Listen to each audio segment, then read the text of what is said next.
Hey everybody, welcome to the Roar the Lions UK podcast. I am Matthew Turner, he is Ashley Soden. This is the live reaction show for Buffalo Bills at Detroit Lions. Detroit looking to go to 13 regular season wins for the first time in franchise history. But much more importantly, it's Ashley Soden's birthday. How you doing, man?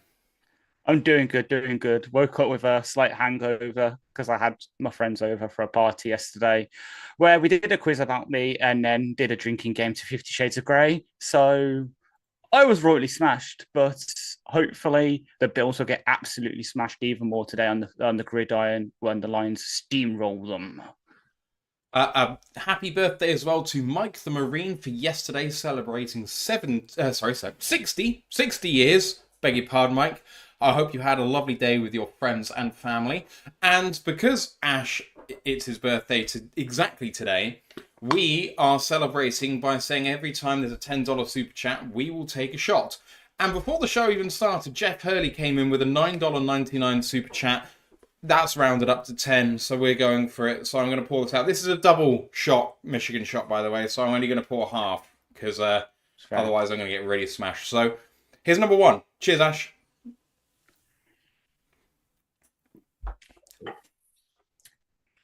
That's not too bad, actually. This is tiki rum.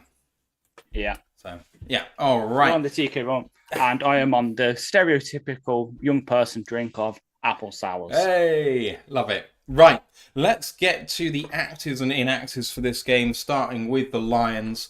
On offense, we've got the usual suspects in tackles, Giovanni Manu and Colby Sorsdal, the guard, Coyote Awashika. But on the defense, there's some really interesting players on here, including Trevor Nowaski. He was ruled out before this with his concussion. But some players who were active last week and actually did very well in Miles Adams specifically. Broderick Martin is also inactive for this game as DJ Reader comes back. And then the cornerback Emmanuel Mosley still can't find his way into this game. Ash, it's a completely different list to last week, pretty much. Obviously injury related for us last week, but in a good way, I guess, with almost everyone back fit. Yeah, so to start with the Mosley thing, I think it comes down to unfortunately special teams for him because while he is arguably our corner four on defense in terms of talent and that, with obviously the top three in front of him, Vildor and especially Dorsey offer so much more on special teams than he does. So unfortunately, he is a victim of that kind of mentality. Miles Adams, yeah, bit unfortunate. He did play pretty well for last week, but with everyone coming back, DJ Reader, Alim getting over his concussion, Pascal and that coming back, unfortunately again, because we've got more talented players, he takes a back seat. Same with Brod, though I know he got a bit rinsed last week for his performance, especially on one of the touchdown runs. He basically got spun around. So he needs a bit more seasoning, I think, a bit more marination in the fridge before we put him into the starting lineup. But then, yeah, the rest are pretty standard, are they? Sorsdal, Manu, all out, which is unfortunate. And Namaski being out, bit of a shame because obviously he's our starting Sam, but Jamal Adams is slid in right there, and he did pretty well for his limited slaps last week. So hopefully we can get a bit more of that against a really tough Bills squad. Well, talking about a really tough Bills squad, let's bring this up. That's so small I can't even show you it. Sorry, I will just read off the inactives. No, so if I put this up, they've put up their entire game day roster with their inactives, and it's so small I don't think you can see it on the broadcast. So. Hang on, give me a sec. There is a bigger one, which I know it's late. It's late. Honestly, don't worry about it. I'm just going to read it out. So inactives for the Bills on offense. The person elevated was, of course, back Mike White. He is inactive. Gives him a game check, I would guess, because he's officially on the roster for this game. So, yeah.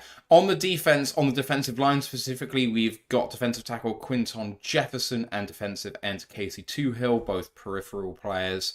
The linebacker Edufan Olafosio, again, a bit more of a peripheral player. And then the really important ones, cornerback Rasul Douglas, we knew about already. He was ruled out on Friday. And then both starting safeties have not made it for the Buffalo Bills. Taylor Rapp and Damar Hamlin are both out. Ash, forget everyone else. That's huge on the back end. With this cover three system that they play, there's going to be a robber and there's going to be a single high out there, quite a lot. They're going to have to worry about Jamison Williams on the outside and players going up the seams and Sam Laporta and Amara St. Brown, and both their starters are out. They're also going to be the guys filling in the run fits too. I mean, this is potentially disastrous for the Bills. It really is. So, with obviously them three out, so including Douglas in this, it means that former first round pick and flop from the University of Florida, Kaya Elam, is starting on the other side on the outside.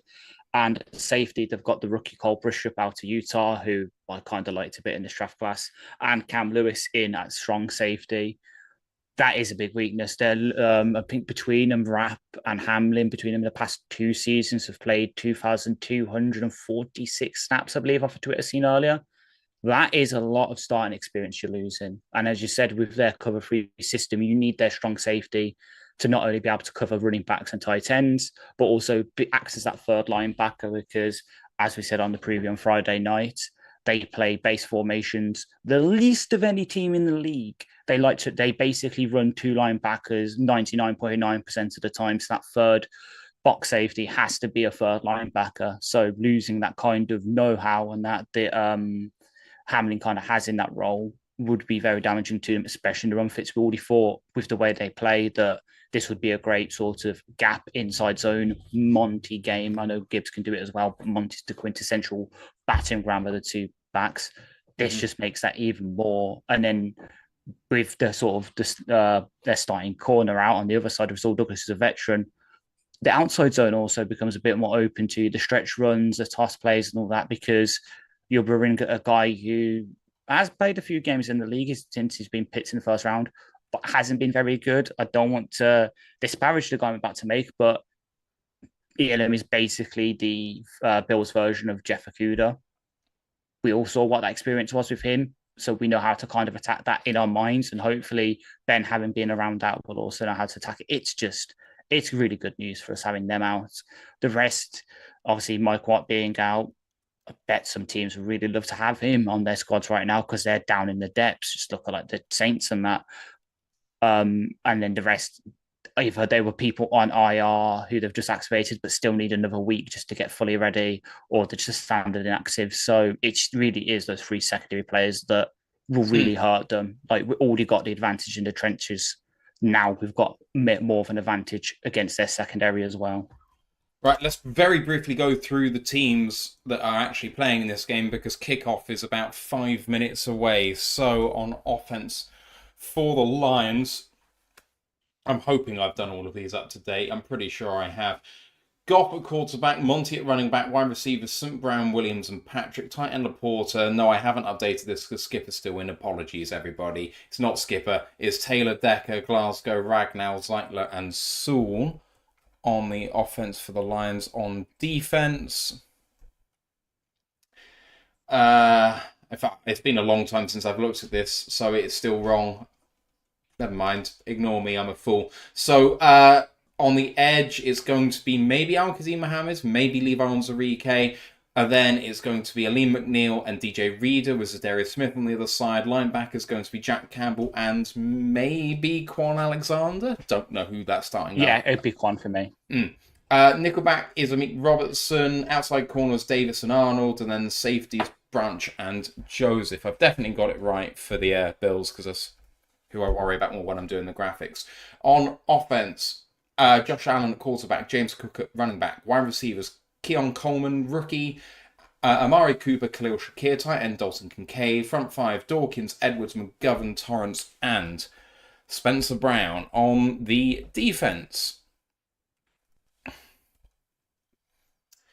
front 4 of Greg Rousseau, Daquan Jones, Ed Oliver, and AJ Epineza. Linebackers, Matt Milano, Terrell Bernard. Nickelback, Teron Johnson. Corners, Christian Benford and Kaya Elam. And safeties, I believe it will be Cam Lewis and Cole Bishop. I know that Cam Lewis is listed as the backup nickel as well as the backup safety. So I did have some doubt because I think they've elevated Kareem Jackson for this game as well. Yes. So there's some thought that he might actually get the nod above someone. So maybe Cole Bishop. ESPN thinks that he's going to get the nod over Cole Bishop. I'm not sure, but we'll see. Anyway, those are your teams. Yeah.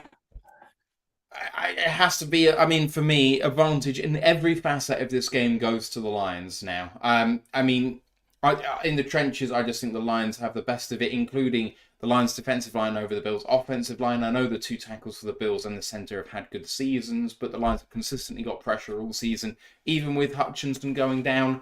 And then in the coverage areas, I mean, I know that the wide receivers of Coleman, Cooper, and Shakir is a pretty damn good three. But the Lions have been fantastic on defense and coverage all year. I do think that as games have gone on, they faded a little bit. So in the fourth quarter, I think that actually they have been thrown on a little bit more. I haven't seen any stats to back that up, but anecdotally, I think that's true.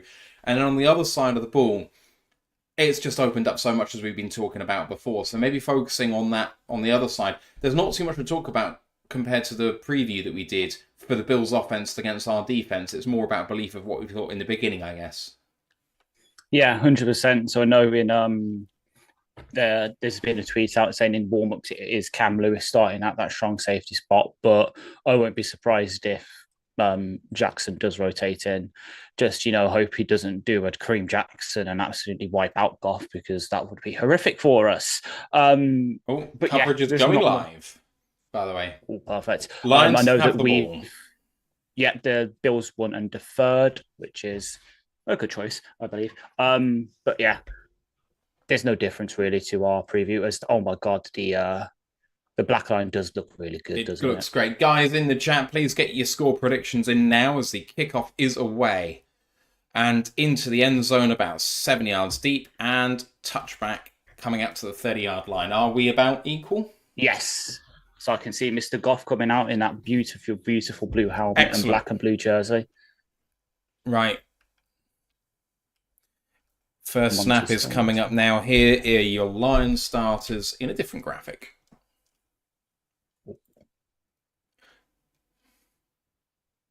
Play action pass. Quick snap, play action, Goff, looking deep. Now looking to try and check it down, trying to get out of danger. Now throwing it away, incomplete. Trying to catch him unawares on there for it. Very quick snap. 2nd down and 10. Big cheer. I wonder what that was for. PK Jr. says 10-6 Lions. My God, you sicko. I formation for the Lions here. Sam Laporta comes right to left as a jumbo set here by the look of it. And snap and hand it off. Run up the middle. It's stuffed for no gain. Good tackle by number 91, Ed Oliver. 3rd and 10. Great first drive for them. It really is, yeah.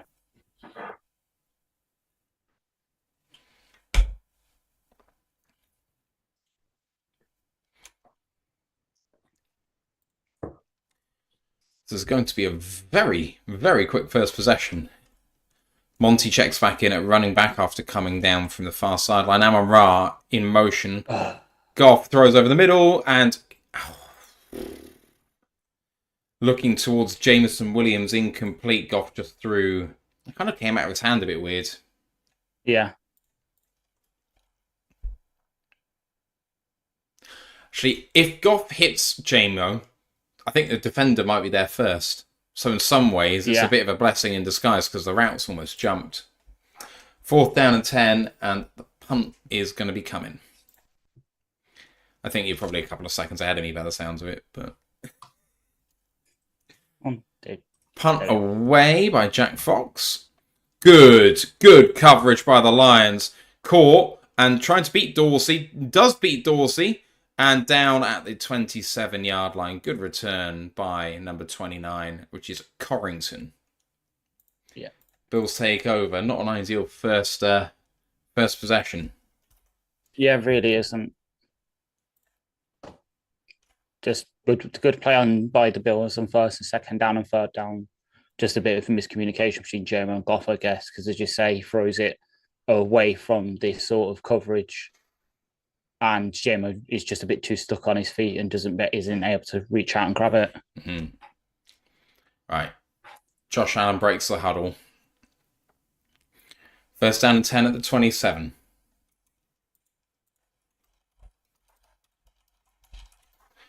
And hands it off to Cook. Runs off left tackle on a good run on first down. Gets himself 4.5 yards. And it's going to be a second down and 5. Good start for them. Mm-hmm. Good down and distance.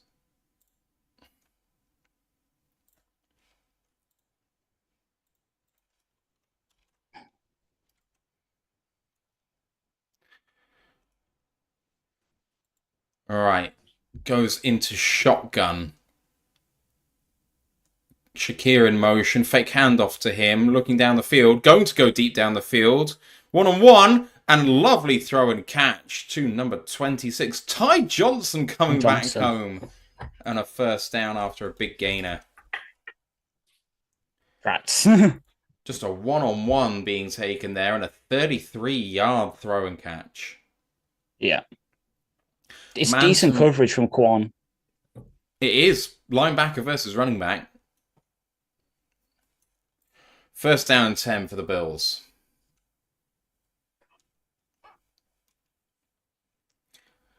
At the 35-yard line of Detroit, Josh Allen and hands this one off running with a lead blocker. Gets themselves another 5 yards there. Davis. Second down and 5.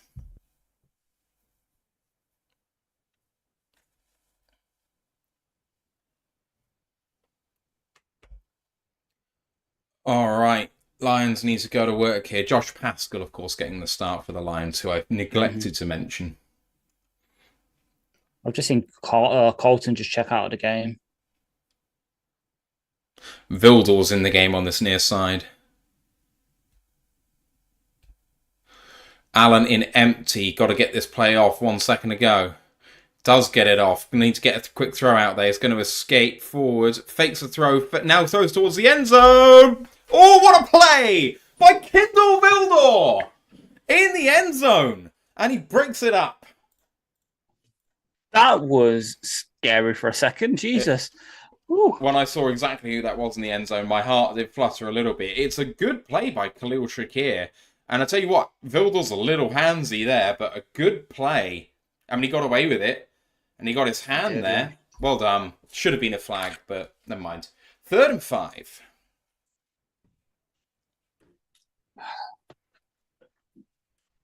Curtis Samuel in the game. Allen calls timeout. Too loud. We've gotten him already. It's less than 5 minutes into the game.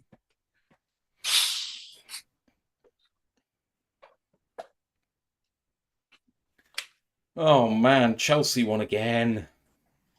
Yeah. Oh, wow. What a throw by Baker Mayfield for the Tampa Bay Buccaneers to go ahead against the Chargers. Jalen McMillan. Beautiful throw.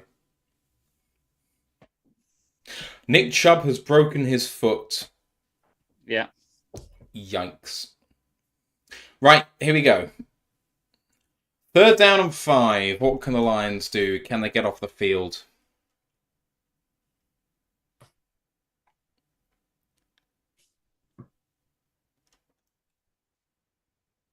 Allen an empty 3-step drop. Allen escapes, comes to the right-hand side near sideline, now throws. What a lovely throw and catch to Ty Johnson again down at the 5-yard line. Allen extended the play so much, and they are hurrying to the line here.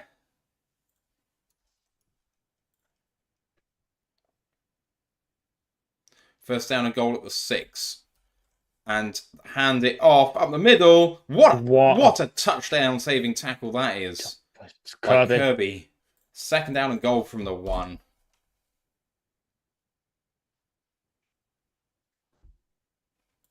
Second down and goal from the 1.5-yard line. Allen gets under center. They're going to try and sneak this. They do. And Allen looked like he got into me. Touchdown. What a first drive for Buffalo. Yeah. But you give Allen that much time, if he goes out that far wide, you're going to get that.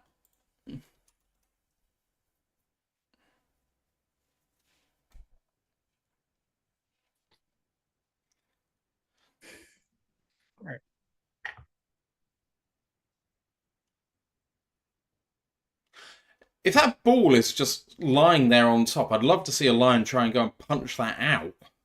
Yeah.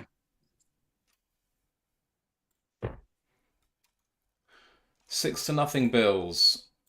PAT to come.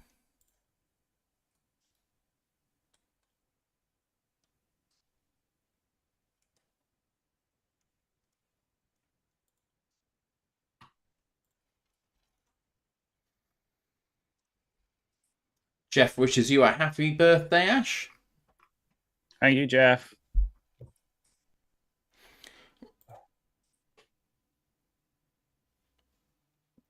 Block that And kick. Mark Block B that as kick. well. Thanks, guys. PAT is up and good. Bills up 7-0. Perfect start for them. Put the Lions into the offense, get a 3 and out, and score on their first possession. It feels like a long time since the Lions have suffered this fate. Yeah. Really does. Like, Sage is great play for them on defensively on our first drive, especially on that second down. And now Josh Allen just doing Josh Allen things on their drive. And Rich Baldwin says Lions put no pressure on Josh Allen on that drive. But, I mean, Josh Allen is having to escape the pocket from our pressure. The problem is that we're not getting to him when he's escaping. So... Mm-hmm. It's almost as if, we should be using QB Spy or something. Rushing touchdown for the Indianapolis Colts. Anthony Richardson. And they are up against the Denver Broncos in Denver. Brent says we need to make Josh Allen more uncomfortable. This is going to be a long game. It's going to be a long game either way. I'm telling you right now, that over-under hopefully is going to get threatened because I do feel like it's going to be a shootout. If it's not a shootout, I do fear that they are going to beat us, actually, the way that started.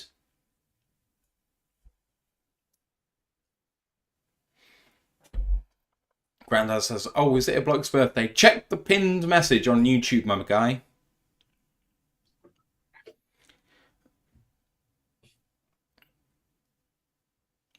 I mean, so the Sky coverage is talking about that matchup, Ty Johnson versus a linebacker, being what you want. But doesn't a linebacker cover the running back the majority of the time? I don't think us being in base personnel like they're talking about is the thing which is killing us there. Like, a linebacker is always going to be covering a running back. The fact that Ty Johnson is a good receiver is neither here nor there to me. Yeah. I mean, the only other time it wouldn't is when you've got a box safety covering them. Yeah, most of the time it is a linebacker. Yeah. PK Jr. also says happy birthday, Ash. And Shank7 Iron as well on Twitch. Appreciate you all, everybody. Watching Jalen Hurts throw the ball. And that broken hand not troubling him at the moment, apparently. Yeah. Unfortunately for us, after we recommended someone start JMO over Devontae Smith. It's a long time to so go. Far. Right, here comes the kickoff. Come on, Lions. Teppo comes in as well with the happy birthday. Ash, hope you get a Lions win as a gift. I hope so too. I need it. England aren't doing good in the cricket this weekend, and the less we say about Villa's collapse last night against Forest, the better. Kickoff through the back of the end zone, and Jared Goff is coming back out.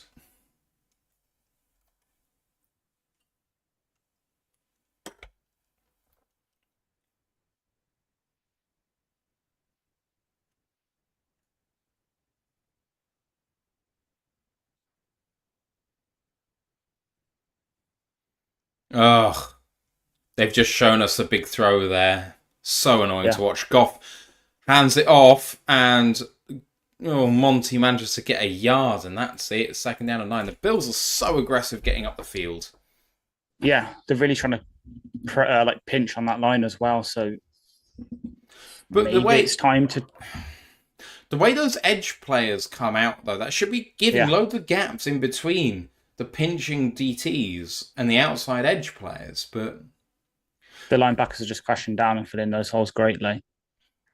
Yes. Second down and 9 at the 31. Goff takes a snap, 2-step drop, throws over the middle to Tim Patrick, who gets down for a 10-yard gain, and a first Detroit first down of the first half. Grandad says, happy bloody birthday, Ashley. Cheers, many happy returns, jolly good time, and then a load of emojis I won't read out for. And then PK Jr. has a lot of devil emojis. I have no idea why. All right, first down and 10 at the 41-yard line. Goff takes a snap, fake handoff. Got to throw it. Oh, he's going to get sacked. Completely unblocked. So they went double blitz by both sides. And that is Christian Benford on the cornerback blitz. 10-yard loss. Goff did not see it on the play action. If he did, could have been a big game for the Lions. Yeah.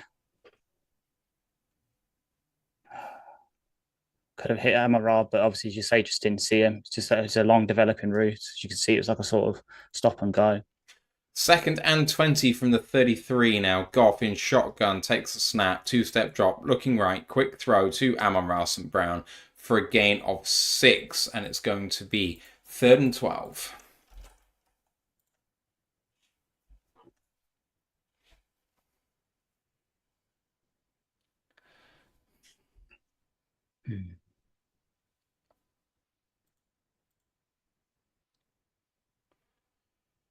Third and 13. From the 38, Goff in empty this time. Takes a snap, 5-step drop, looking deep, trying to escape, fumbles, and Zeitler recovers it. Lions very fortunate. Ed Oliver forced the fumble. And well done to Zeitler for saving that. That is some great game awareness from Zeitler there. Ed Oliver going up against Graham Glasgow just beats him into the backfield, pushes him all the way. Glasgow does well not to commit a holding penalty there, but Goff with another fumble which doesn't get punished. It's about a 5-yard loss. Yeah, 4th and 18. Here comes Jack Fox. And Jack Fox with the punt. Defending is good by the Bills. Oh! I was about to say, did that come off a Bill?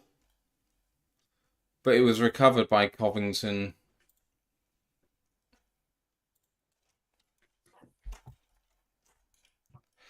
What can the Bills do with the ball up 7?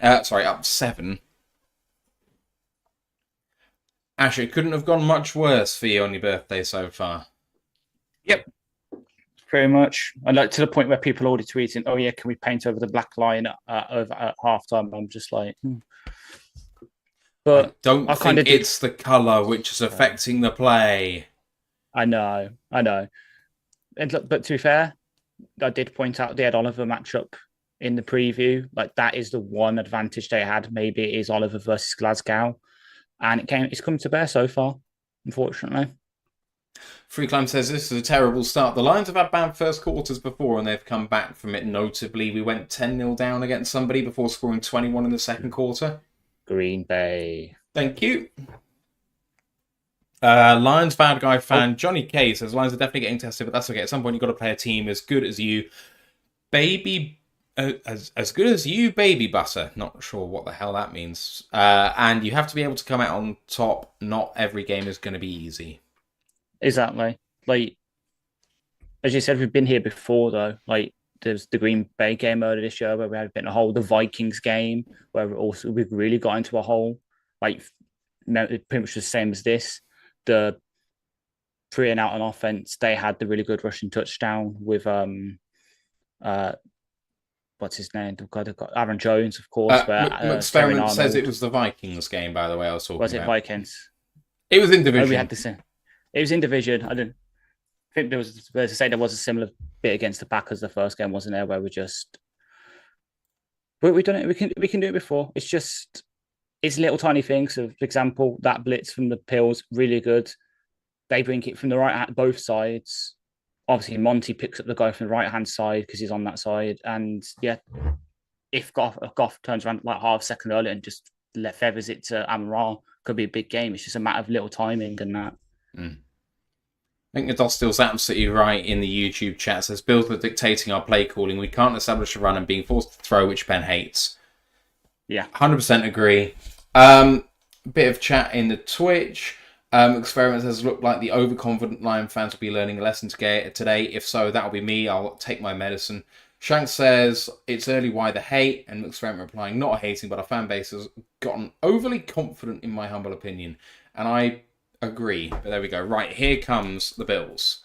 Josh Allen changing the play from their own 22 in shotgun. Takes a snap. Fake handoff to James Cook, looking down the field, trying to escape. Reader on Lee McNeil looked like he was held, but he escapes to the left-hand side. What a throw to James Cook.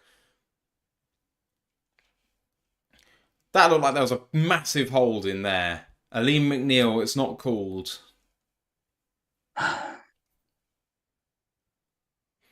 Let's have a look at this again. So Aleem McNeil coming through the line. Yeah, it's a bit of a hold, but it's enough that it slows down Aleem's progress and means that Allen could get out. Yeah, I think that should be called. First down and 10 again then at midfield. Josh Allen under centre this time. Takes a snap and hands it off to James Cook. Running play to the right-hand side. Good tackle there by Carlton Davis. Gain of 3, second down and 7.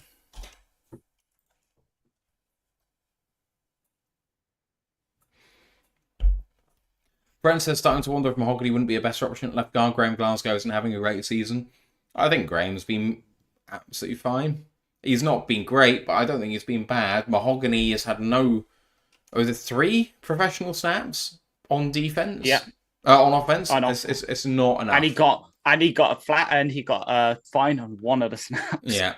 Second and 7 with James Cook lined up weirdly out left, and now Cooper come from left to right. Allen throwing quickly over the middle to Shakir, who manages to get free for the first down versus Brian Branch. He was hit just behind the line, but kept his feet and managed to just get over the line to gain first down and 10.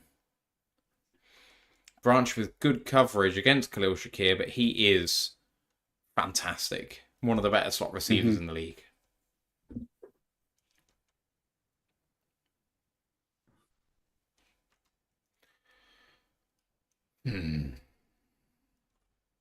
Right. From the 37 of Detroit, they're in scoring territory again. Allen takes a snap. Fake pitch to the right-hand side. Now escaping upfield and sliding down. Campbell held back from the hit. Didn't lay it down, but was crouched down low. Allen, I think, contacted him more than anything else there. Good no call for me. Allen looked a bit pissed off, but... He's taken a few lessons from his fiance.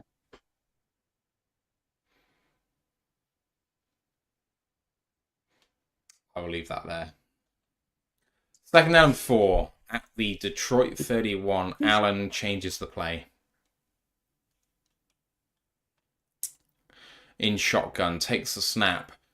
2-step drop, throws quickly, beating the zone coverage. Ooh. To Dalton Kincaid at the sticks. That's a first down after a gain of 4.5. Someone went in with the attempted helmet tackle to the football.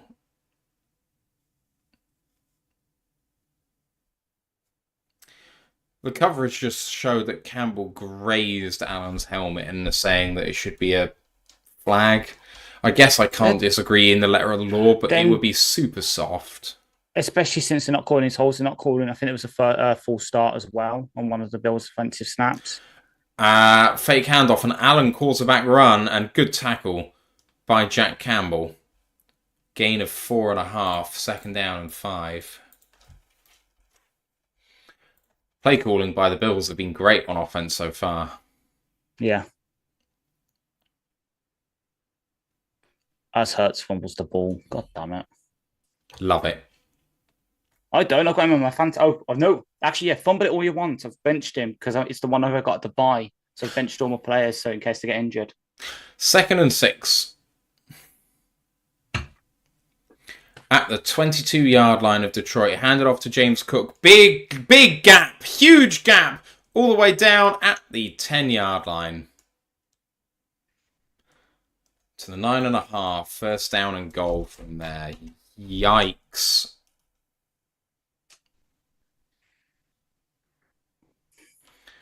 Really nice counterplay there, and I don't know what was going on that left-hand side of the DB room, but they didn't react at all to the running play. Oh, the massive hold!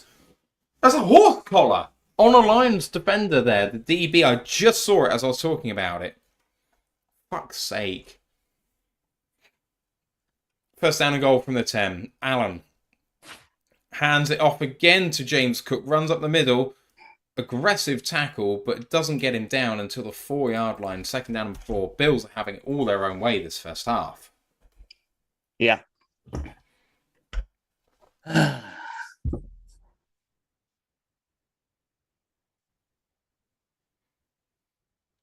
James Cook now checks out of the game. Second down and goal.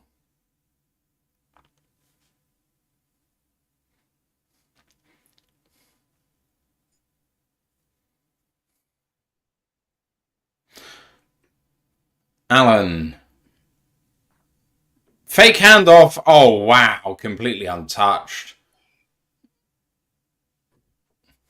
Completely untouched. It's a first quarter from heaven for the Buffalo Bills.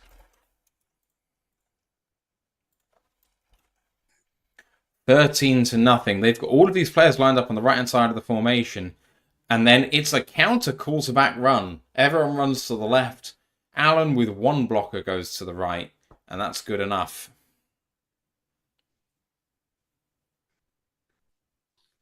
Josh Allen has 2 rushing touchdowns in this game already.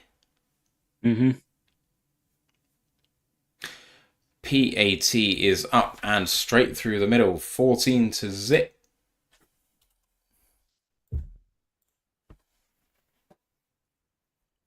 Bills making a statement after the loss last week against the Rams, Ash. They needed to come out firing, and they really have. Yeah, they really have. It's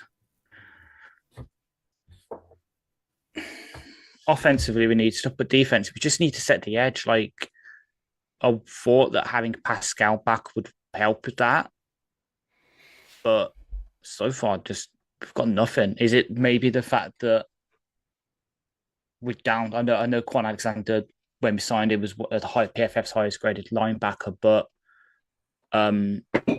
is it because he just can't scrape quick enough to get to the edges?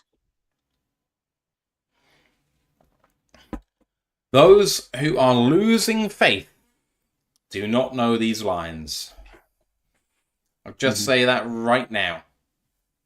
The Lions are a resilient bunch of motherfuckers. And also, I do not feel like we'll show the desperation we've shown in previous games where this has been the sort of start that we've had. This feels like, you know, how we did against the Patriots, how we did against the Ravens in games gone by, where we kind of dig the hole even deeper. But at 12-1, you know, we're already into the dance. There's no desperation to must have this game at risk of making ourselves look stupid. In some ways, I think that we're going to try and stick to our identity here. Freeland says if we don't start scoring, we're toast. Of course. But the Lions do tend to figure it out on offense at least a little bit. There's only been 2 drives each so far. That's not enough time. Believe. Okay, Ted. Thank you. Believe.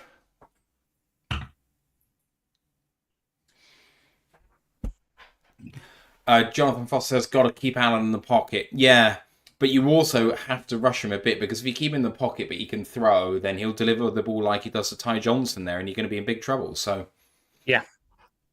I don't mean that you guys are losing faith. I didn't mean that. I'm more just people saying, I don't stop believing this early, Jonathan Foster said, and then we're toast, but not losing faith. And I those comments together feel juxtaposed.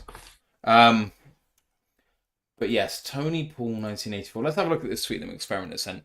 Tony Poole from the Detroit News says this is just the third time all season the Lions haven't scored on either of their first two drives. The first two times, they won both games against the Vikings and Texans. That's good news. Wizard of War says, I was wondering why we saw back-to-back Monty drives. Usually they rotate early. I mean, he got one run in that first drive, so... Yeah. As they show it, there you go. On the coverage. Him proposing to his actress and singer girlfriend. Totally not jealous at all.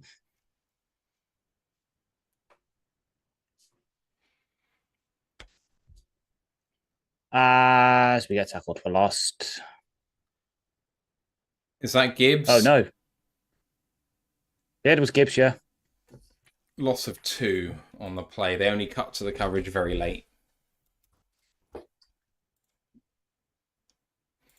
Second down and 12. That's of course, a terrible start. That's why they're doing well. They've got Mitch Trubisky. They've got his weird magic that he always seems to do well against us and crap up against everyone else. Second and 12. Goff in shotgun. Split back set with Amon-Ra back there. Goff checks it down to Gibbs. Beats 1. Beats 2. Lovely blocking out in front. Can Gibbs get the first down? He can. Gain of 13.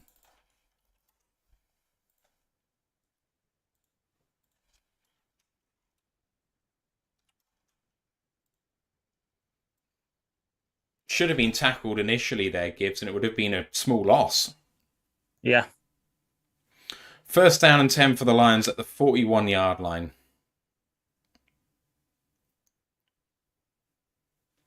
All right, here we go. Goff changes the play. Goes under center now with lots of people on the line. Goff hands it off to Gibbs. Oh, there's lots of room out there. If Gibbs can get the edge, he does, and he gets himself 9.5 yards. It's going to be second down and inches. They've called it a first down, I believe. Oh, well, it wasn't a first down, but never mind. Oh, if he beats Benford a little bit quicker, that could break for a really big one. Yeah. First down and 10 as Adosta says, hey, Anzalone's on the sidelines. Apparently Anzalone could be back as early as next week. Depends how urgently they need him. That's what I've heard. Based on this first quarter, we need him a lot. Yeah. Lots of booing out there. Because second and inches. Yeah, thank you very much. I know what I saw. Yes, the right call. Absolutely. He's holding it in his left. He's holding it in his left hand. Yeah. His foot touches out before the line anyway.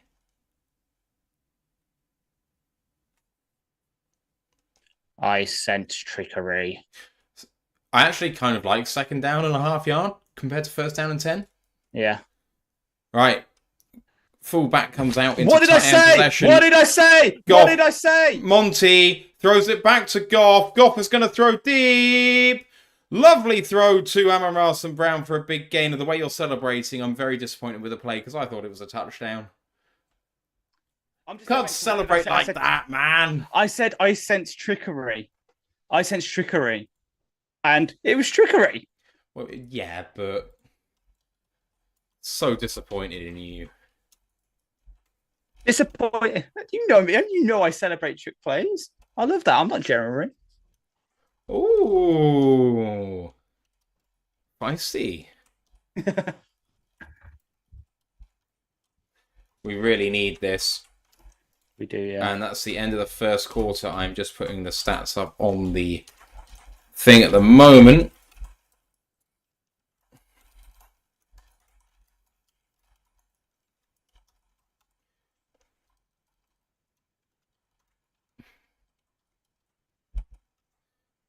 All right, we are going to bring the stats up now then. Here we go. Jonah Williams touchdown for the Arizona Cardinals, recovering a fumble in the end zone. Although I don't think you can advance it, can you? No, but because it's in the end zone, I think it counts as a... Okay. Anyway, here are your stats. 14-0 for the Bills at the end of the first quarter. Bills with Josh Allen 5 of 6 for 100 yards. Exactly. James Cook 4 carries for 26 yards and Ty Johnson 2 of 2 for 57. Jared Goff 4 of 6 for 52. Jameer Gibbs 2 for 7 on the ground, and Amon Rousseau Brown 2 of 2 for 29 in the air. Ash, if you could script up a first quarter, this wouldn't be it. There's some promising signs towards the end of that first quarter. But, you know, the little trickery seems a bit desperate at this stage, perhaps, although you sensed it and you were correct. Yeah, I wouldn't say it's desperate. It's just, as we've pointed out before, they are being very aggressive with how they're flowing to the ball in this first quarter. So I think this trick play is designed to sort of get them to back off a bit with that, because as we see, you hand it off to Monty, they all flow that way. He chucks it back to Goff, and then Goff has obviously got Amon deep. It's kind of the same way a screen goes against pressure. It's a pseudo deep screen in a way. It's the best way to put it. So I don't say it's desperate, but yeah, like hopefully the defense is appreciating having more than a minute on the bench between drives to sort of sort it out, because that's the thing that really needs to work it out. Like the secondary is doing their part as best they can. It's just that front seven struggling to contain the run, both in terms of actual run and then Allen escaping from the pressure to either side to then deliver it. We need to set a better edge, contain him a bit more, contain the running backs a bit more, because you take away that run element for them and it puts them in a bad position. Right. Coverage is coming back live. Lions in Bill's territory at the 26-yard line, first down and 10. Goff in shotgun takes a snap. Bills only bring 4. Goff throwing for the corner and looking towards JMO, but incomplete. Goff gunned it and it was just slightly off target. Mm-hmm.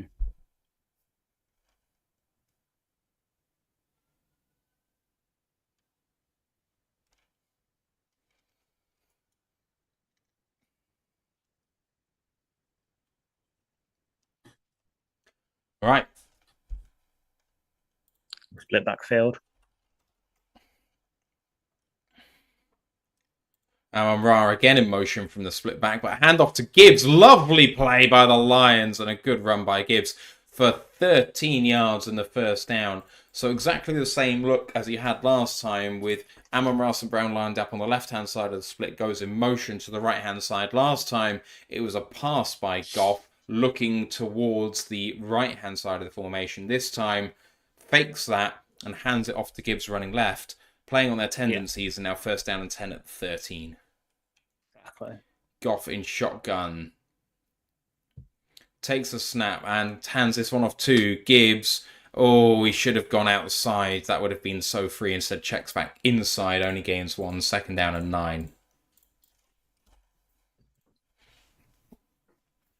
Need to keep at the run game against them, because if you can grind them down, there's such big gaps behind that initial front line. And if you abandon it entirely, they're going to get going here. Exactly.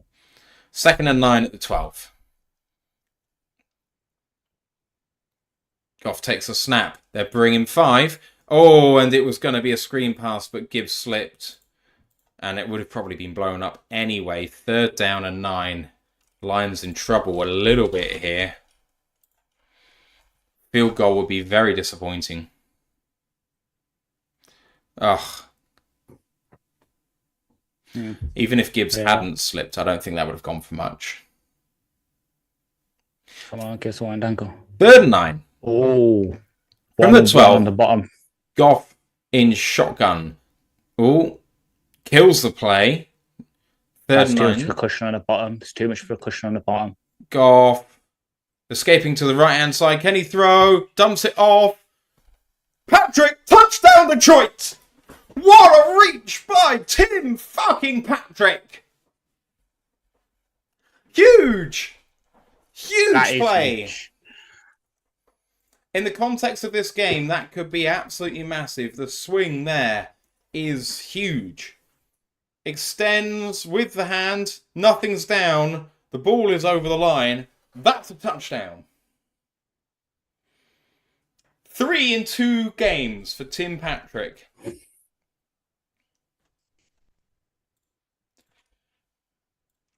Well done, Jared Goff, extending the play.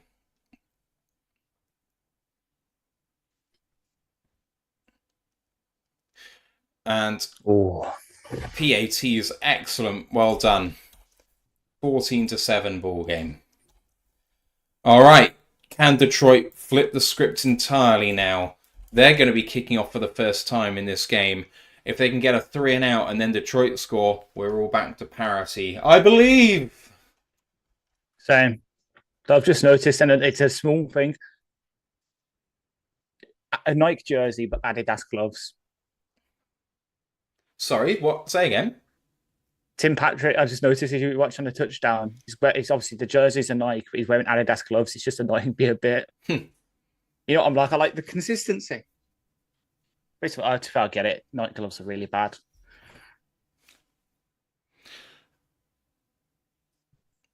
Looks like the Eagles have scored a touchdown against the Pittsburgh Steelers. Bloody Jalen Hurts, man. Come on, Steelers. There was also a big run. There's like a 23-yard run by Barkley in the drive as well. Carlton said Goff's an athlete. Adosta said Goff was doing some Allen things. Hell yeah, guys. Dan Lyon. Yeah. Not a name I've seen before, Dan. Welcome to the stream. Says, whoop, Tim P is the man. Fuck yeah. Yes, he is. Football's finest. There's lots of Bills fans at Ford Field. There are more than I expected, actually, Ash. Yeah.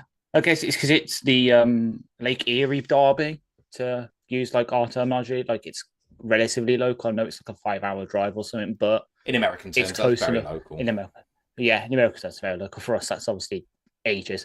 So it's close enough that you can get that sort of fan representation there.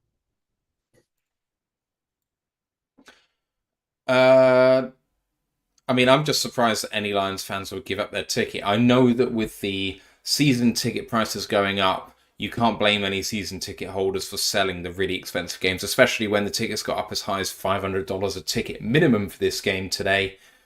But there we go. TJ said IMOD has to get a stop here and score for us to have a chance. I don't think we should be talking in such terms at the moment. This team is so good. Yeah. As you just missed a massive big play to Lad McConkey. He's a top 10 player in this past draft. I'm just going to keep annoying everyone until someone accepts it is true.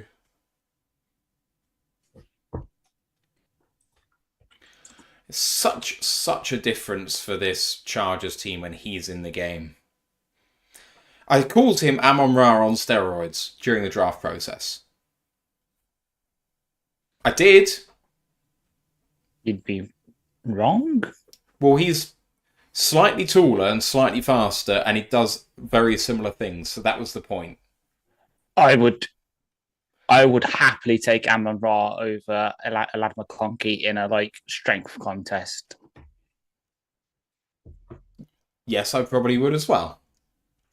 So that I don't mean on steroids as in literally stronger. I mean as in like a souped up version of what they do well. Fuck you. I know it's your birthday, I don't care. Here goes the Bills. First down and 10 after the kickoff went through the back of the end zone. What can the Lions do on defense? Here's the time to step up. David Long sighting. Here come the Bills then. Under center is Allen. Takes a snap and hands this one off to Ty Johnson. Running off right tackle, and there's a flag. Oh, and Carlton Davis is hurt. He's holding his head. Yeah, I think the lineman just gets on top of him. Let's see what the call is here. Holding on the offense. Beautiful start to this drive. Let's go. On their left guard. David Edwards. First down and 20.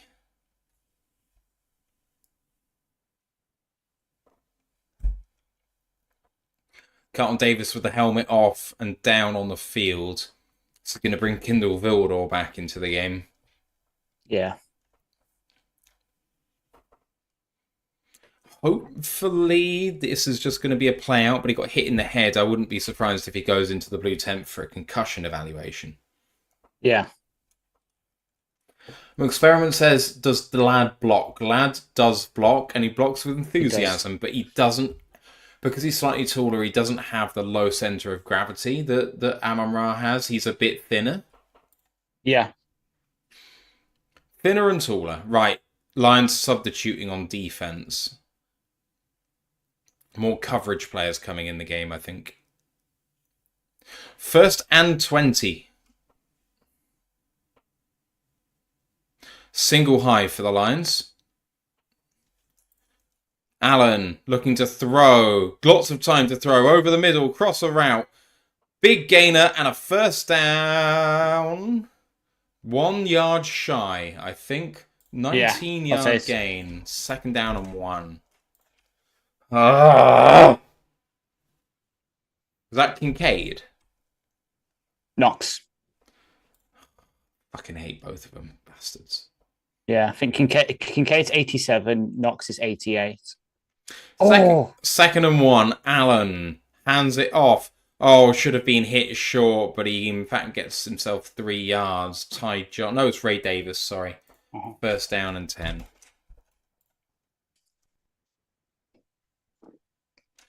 Buffalo just seem to have all the answers at the moment on offense, even on 1st and 20, as Davis and Shakir come out of the game.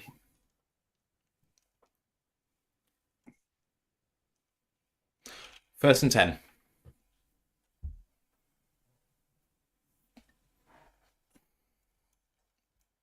41-yard line of the Buffalo Bills. Allen under center takes a snap and fake handoff, looking to throw, checks it down to the tight end.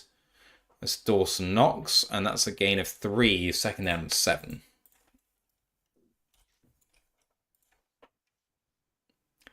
They've given him 4. Correction, 2nd down and 6. That's a better play. Sorry, not Dawson Knox. You just said the numbers, and I got it around the wrong way. Dalton Kincaid. Yeah, so yeah.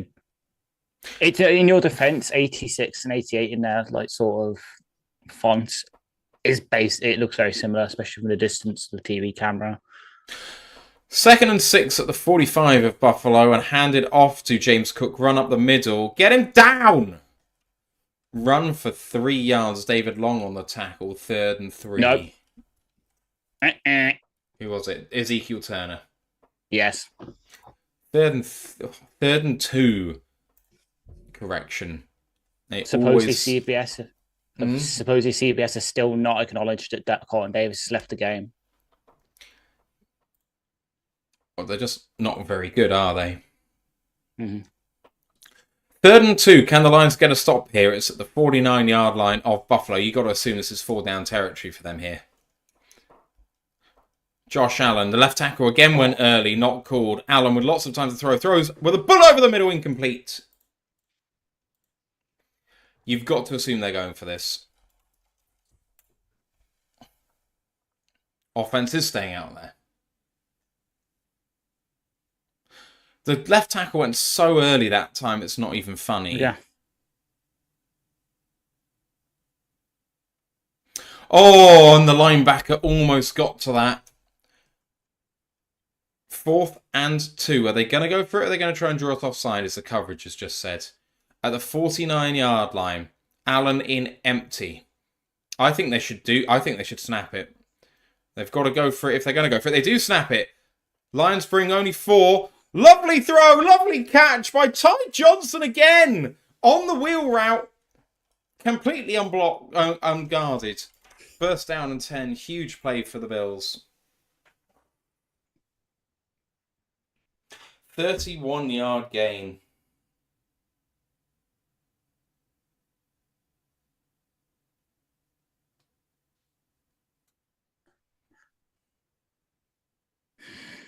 Slight pick play, beautifully run.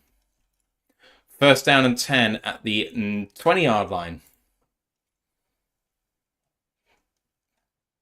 Allen hands this one off.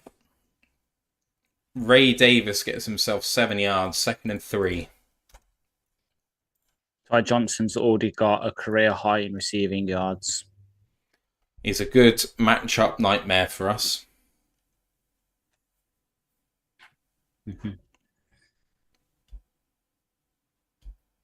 Wow, how about that? Dan Campbell, 32-8 in the last 40 games. Shit, that's good. 2nd and 3. At the 13.5-yard line, Allen goes back into shotgun. Ray Davis next to him. Oh no, it's Ty Johnson. And Allen checks it down to him. And first down and goal at the 6-yard line. I thought that was DPI there, Loki, but never mind. I thought when Allen threw that the block started before the ball was caught, but it would have been a minor point, I guess. First down and goal at the 6.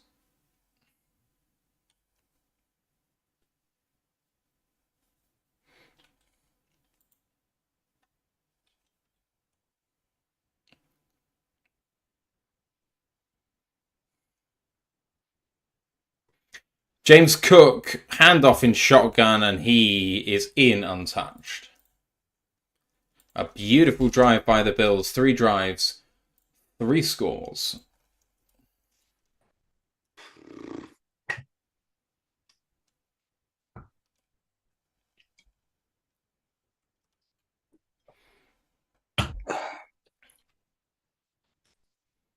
Jack Campbell just came inside a step.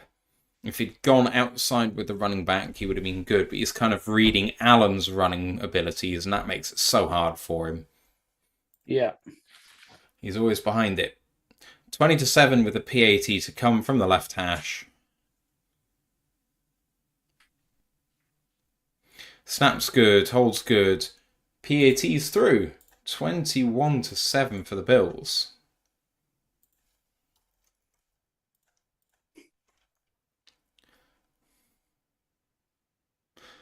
Really great catch by Ty Johnson on that wheel route really to extend it. I mean, it's a great throw, but he still has to make the catch, and it's out in front of him like that. You've got to put your hands up sometimes and just say, that's really good. I mean, we made a stop on 3rd down.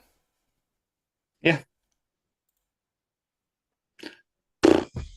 Hey,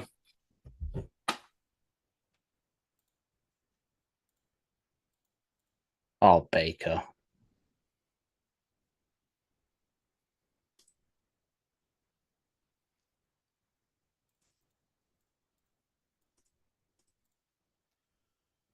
Free Climb says, happy birthday, Ash. Jonathan Foster says, gonna have to get a turnover. I don't agree necessarily, but...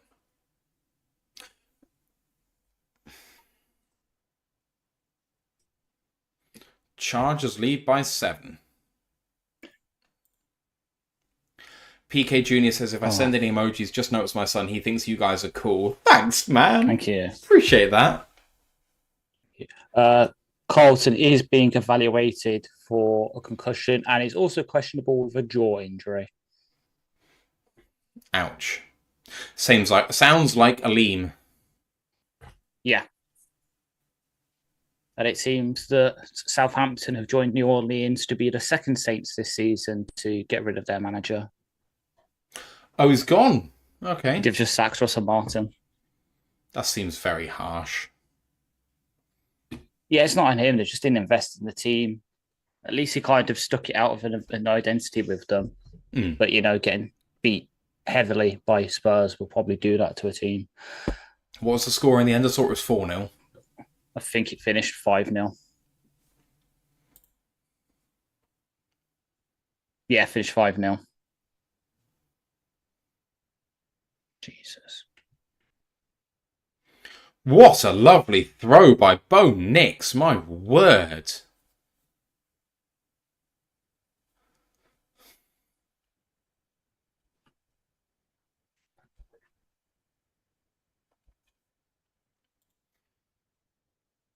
I like Jay Bell, but sometimes I just don't agree with what he says, and it's a bit annoying. Yeah.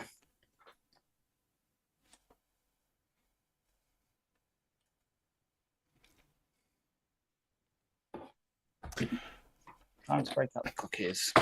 Joe Marino, the Locked On NFL Scouting and Locked On Bills host, with the tweet 10 seconds ago, which says, Bills have now scored a touchdown on 7 consecutive drives. They finished the game against the Rams with 4 in a row, and they start with 3 in a row here. Mm-hmm. Here come the Lions at the 30-yard line.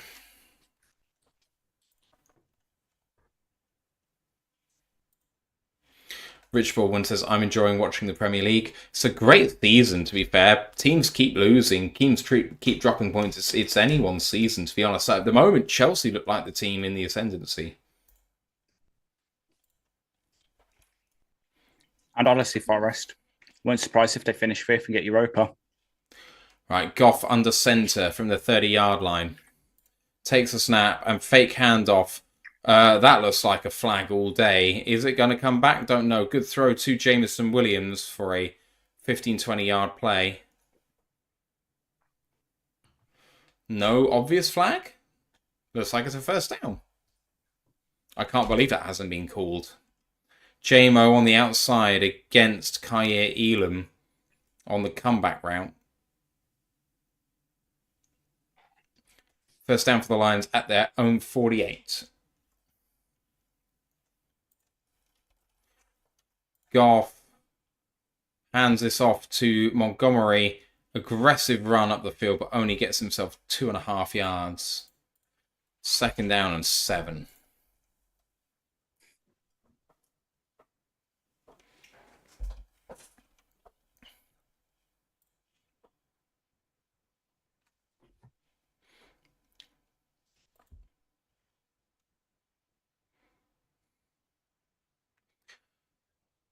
Second and 7 at the 49.5 yard line of the Bills. Goff with a 2-step drop from shotgun and check down to Amon-Ra, spinning round, and forward progress called after a gain of 3. It's going to be 3rd down and 5.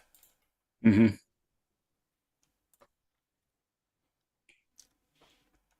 I'd say it's 5. They're giving it as 4, but I'd say it's 5 as well. Yeah, I've put it as 4 now after the coverage says it's 4, but there we go.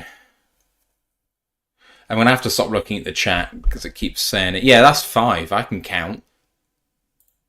Goff takes a snap. Low snap, handed off. And Goff hit late by Ed Oliver. Why on earth is that not a flag? Because he thought he had the ball. We've seen this before in the Seattle game last year. It's a fucking bullshit rule, but it comes into play here again. 4th down and 4, and the Lions are going for it.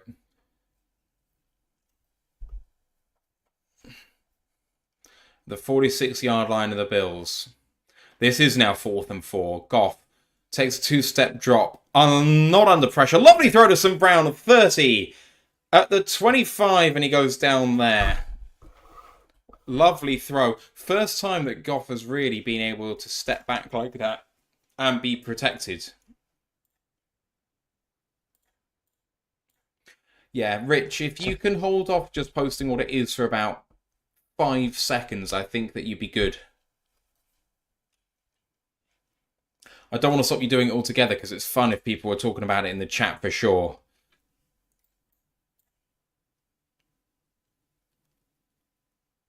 Right, at the 25.5 yard line, Detroit, 5 minutes to go in this first half. I formation. Under centre. Takes a snap and hands it off. Gibbs with a bit of room, but they flow to the ball so well. Gain of a half yard. It's going to be 2nd down and 10.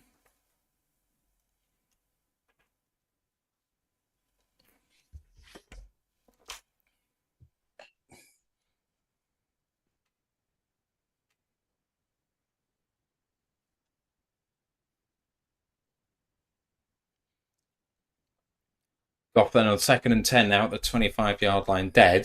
9.5 to go. Goff takes the snap. 2-step drop from shotgun. Surveying and throwing for the corner, and he just misses the man. Tim Patrick, he had him open for a first down, but missed him. Another turnover for the box, right?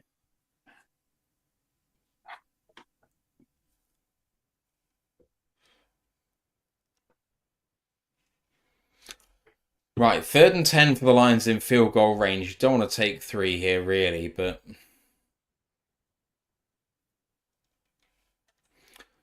Goff with JMO in motion. It's No zone way. coverage. Goff under pressure. Might have to make a sack here. No, he's going to escape. Can Goff run for it? Can Goff run for it? He does!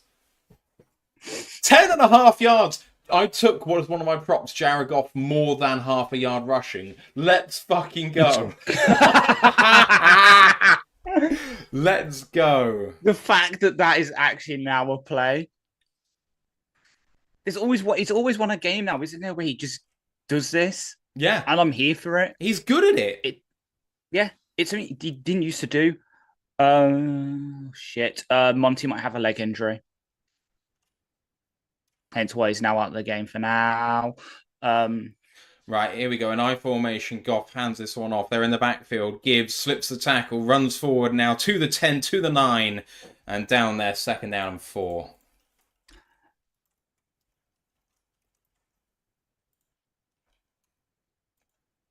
The problem that we have here is even if we score, Alan's got more than enough time to go and score again. Mm-hmm. Jumbo set. 2nd and 4. Gibbs in the backfield. Comes out into shotgun.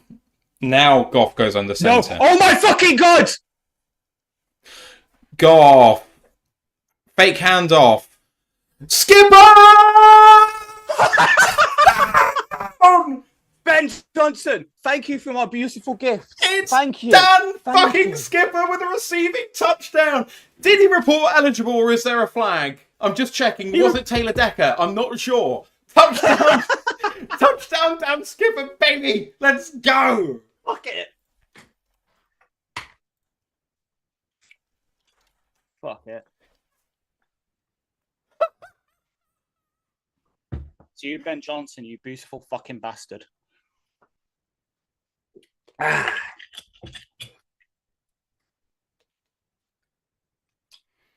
Ben. Exactly, to Ben. Fuck. PAT, snap is good, hold is good. Slightly sliced. But it is through 21-14. Oh. That's got to be Dan Skipper's first career touchdown for sure. It is. Wow. Beautiful. Yeah. Goff has 2 passing touchdowns. I tell you what, there's nothing which says fuck you to the defense like a big man receiving touchdown. Yeah, like a 6'9" man running at you. Like 6'10", thank you, isn't he? Is he 6 foot? Oh, you might be I don't know. 10. I don't know. Oh, that's a fun stat. Yeah, Skip is the 3rd offensive lineman in franchise history to record a receiving touchdown, joining Decker, obviously, and Scott Conover. And who? As Jalen Hurts just Scott Conover. As Jalen Hurts throws the touchdown to Devonta Smith. Oh, yes, Conover. He was a 5th round pick out of Purdue in 1991. Played for the Lions for 6 seasons as a tackle. And that's about it. He played 67 games, started 27, recovered a fumble, and has a touchdown. Oh, man, what a run by Jared Goff on 3rd down. The 4th down conversion, the Jared Goff 3rd down run, and then the big man touchdown. Hell yeah. And that touchdown as well is a counter play action naked boot throw. Mm-hmm. All the offensive line, including the people on the left-hand side, pulling right, completely fooling them. Love it. Love it, love it, love it, love it, love it.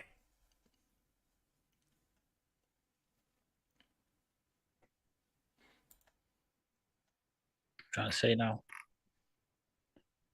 Yep, so Conover scored a touchdown on the 4th of December, 1994, in a 34-31 win over the Green Bay Packers at would be the Silverdome at that point. Mm. Yeah, Silverdome pre-2002, isn't it? Yeah.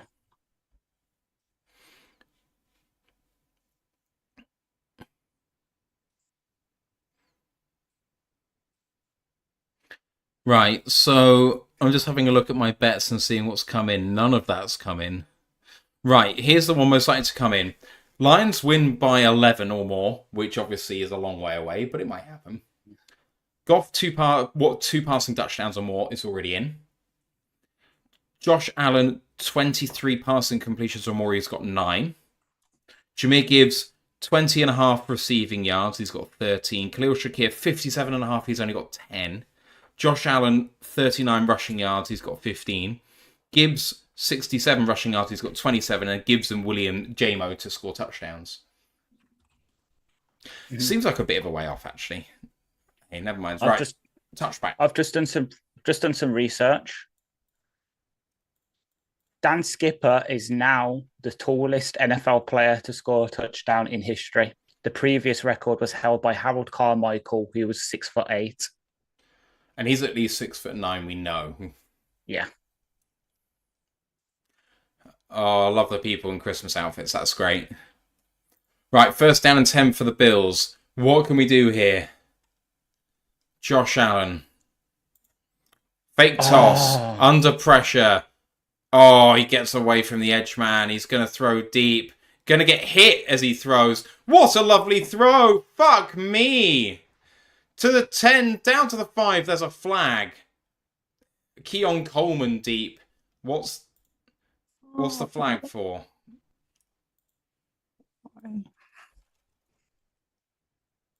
It's going to be the late hit on Allen, is it? Mm-hmm. But where's the late hit on Goff earlier then? Fucking...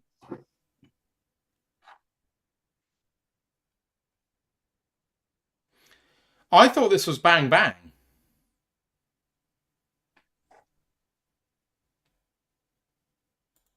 That's a bad call. Same. Quan Alexander called for that roughing the passer penalty. Half distance penalty, which means it's going to be at the 3-yard line. Oh, it's hit to the helmet. Hit to the helmet. It's fine. It's a good call. He's hit at the right time, but he's hit high. He throws it and he's hit within a second of throwing it. I think it's fine, but he catches it at like the 11 and he's down at the 6. It's 1st and goal from the 3. Fuck's sake. This is just shit. Keon. I love you, Keon, but... Running play by Cook down. Cook, yeah. Oh, Branch and someone having a bit of afters.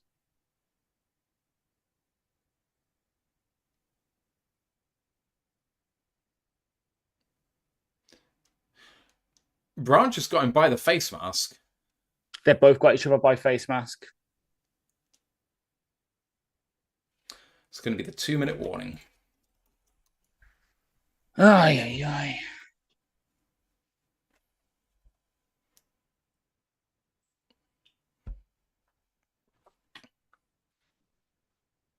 This is painful. Yeah.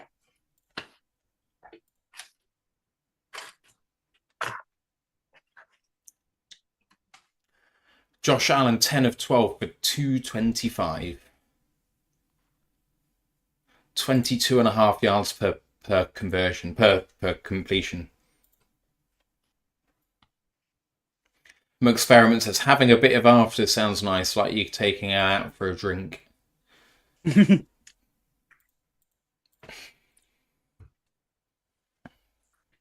Mark says super frustrating to see Allen run around in the backfield like that, like a man among boys. We've not faced many amazing mobile quarterbacks that have really killed us so far this season. You know, we faced Kyler Murray, and he really didn't do a huge amount. Jordan Love is obviously pretty good with his legs. He hasn't done a huge amount. Who else have we faced this year? Caleb. Who did some, but not a huge amount. This is the first time we've really suffered this, but you got to wonder if we do face Mahomes, Allen, Lamar in the Super Bowl, if this is the sort of thing that we're really going to struggle with. Yeah, or the Bills again. Yeah, that's what I said. Mahomes, Allen, or Lamar. Oh, I didn't hear the Allen. I'm sorry.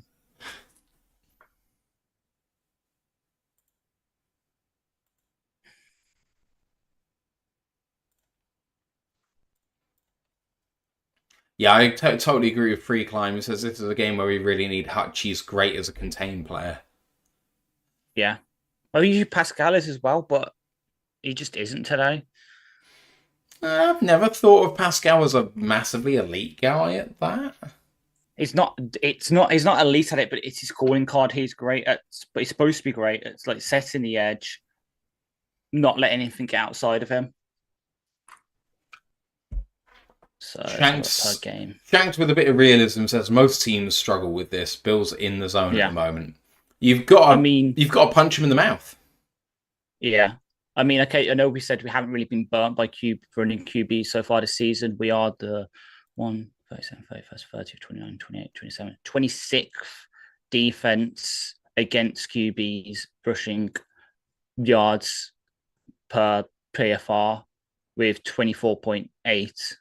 Here comes Josh Allen, 2nd down and 2, under center, takes a snap. He's going to run out for it. Complete, but only for a 1-yard gain. It's going to be 3rd down and goal from the 1. And the Lions take a timeout.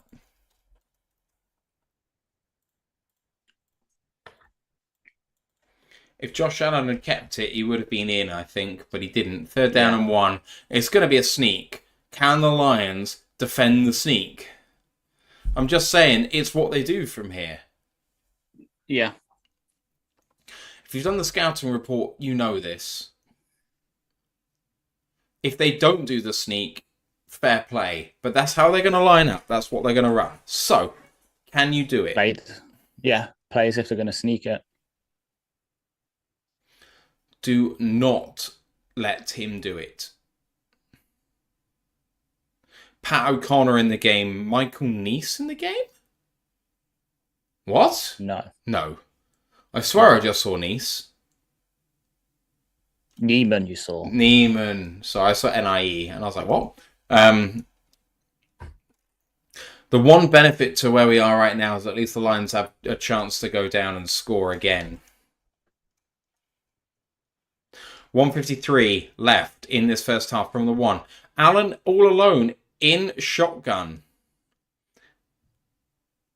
QB draw. And they got them. They got the Lions. And there's a flag. And they'll get unimpeded to the quarterback, I think, here.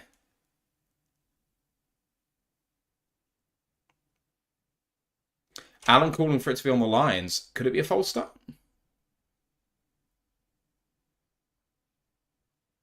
False start! Oh, this could change everything. Dion Dawkins, 3rd down and 6. Let's have a look. Oh, I think that's a bad call. I think that's a very bad call. That's on the Lions.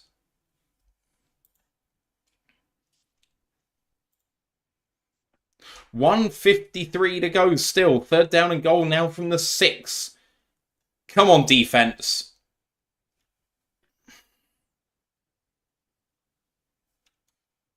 Allen all alone again in the backfield. Takes a snap. Allen trying to escape to the right. Throwing towards the end zone. Incomplete. And broken up by Brian Branch in the back of the end zone.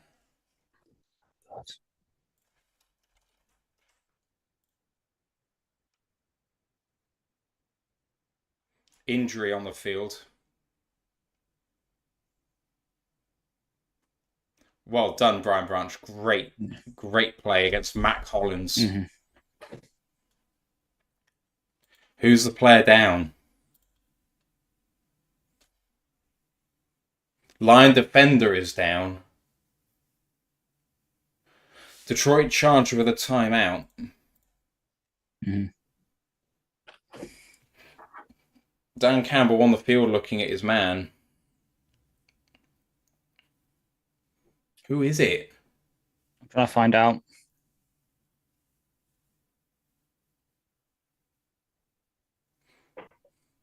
Free climb, it's definitely Lions. It's definitely Lions, we just don't know who. Khalil. Oh, that would be so bad for him. That'd be awful.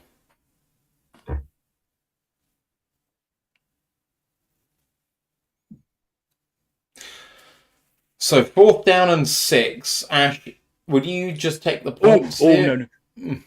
Pernod and Bianchi, they've got a cart coming out for Dorset. Ugly leg injury. Aircast already out. If you're squeamish, I try to avoid watching the play. If I'm the Bills, I'm taking the points, yeah. But for fuck's sake, man. Because not only is that one of our, that's our best gunner. And we've already lost the other one. Yeah. He's going to go. Brandon Joseph, probably a gunner. Fucking bollocks.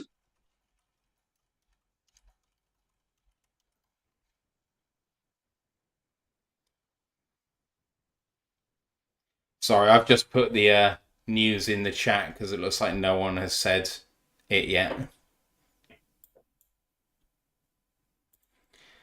Carlton Wood just said, is Carlton Davis out? Mark B has said yes. Carlton hasn't come back in the game, has he? He hasn't come back in yet.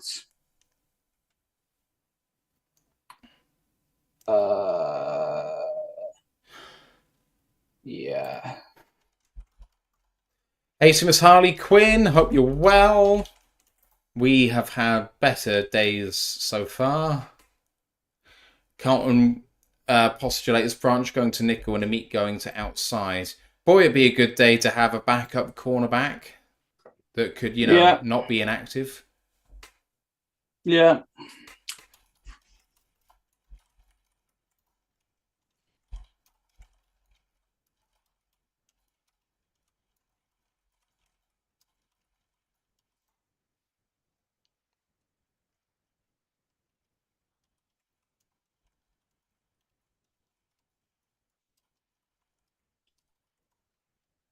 So supposedly collided with Turner.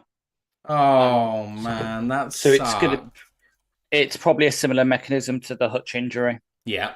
AKA, do not go looking for it on Twitter because you'll probably lose your stomach. So Hutchinson kicked our own man and the shin just snapped, didn't it? Yeah. Oh, touchdown for the Pittsburgh Steelers. Let's go. Is that move? Move.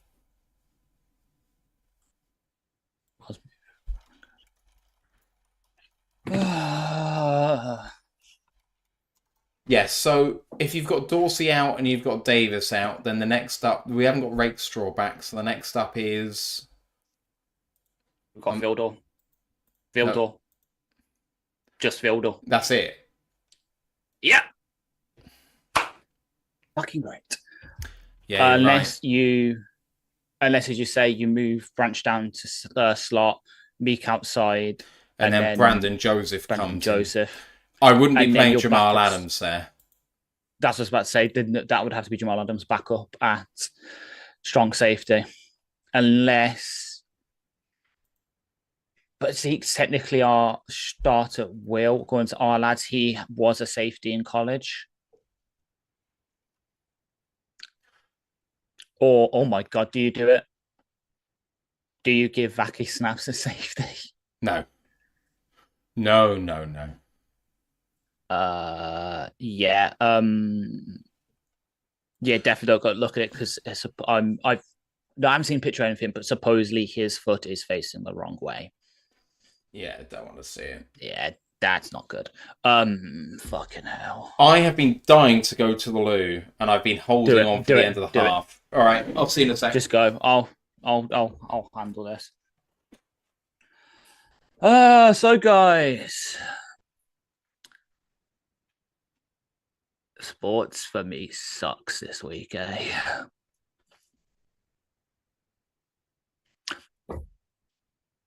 Okay, okay. Matt's not here, so I can spoil. Buffalo just missed a fucking chip shot field goal. It's still a 7-point game. It's still a 7-point game, guys. As it comes up on the Sky coverage. How fucking shit is it?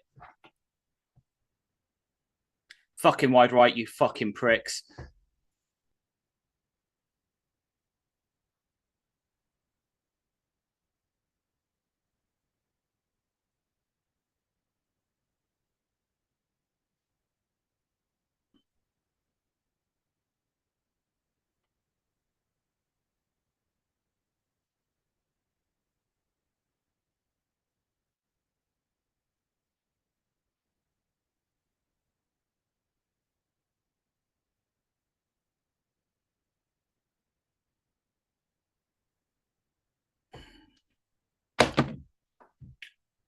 Fucking Christ.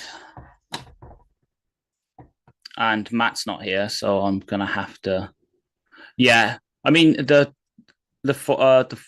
Carlton. He was a safety at Washington. Davis questionable with the concussion. The full start did save our ass. It was one. It's a slight one, but don't listen to the Bills against bitching. He did move.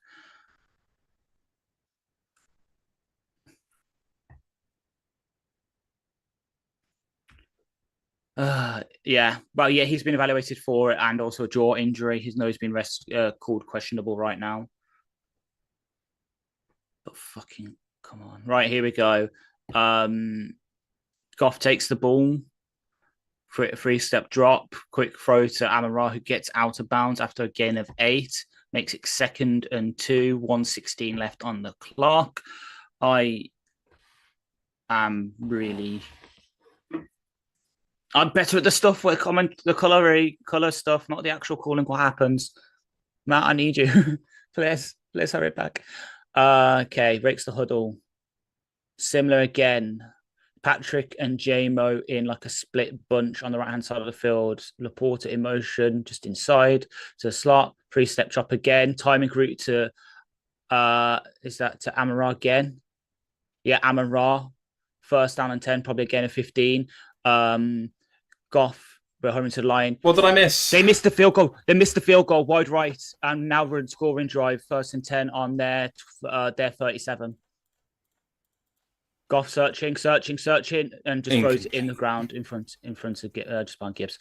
So he missed was they came back wide right field goal. Two plays timing routes to Amon-Ra to get the 1st down. Yeah. That's about it. All right, let's go. Exactly. So we can equalise this, and then they'll have the ball level game if we can score here. 1st down and 10 at the 34-yard line of the Bills. Goff takes a snap. Under pressure, but throws over the middle. Incomplete. That was a hit and a half. Amon-Ra looks shaken up. 3rd down and 10. Teron Johnson. Great tackle. Led with the helmet. Hit him in the arm. Mm-hmm. But a good tackle. Right. Risk it for the biscuit. Always. 3rd and 10. 46 seconds to go. From the 34. Goff kills the play. Only got 3 seconds to get this off. Need to go.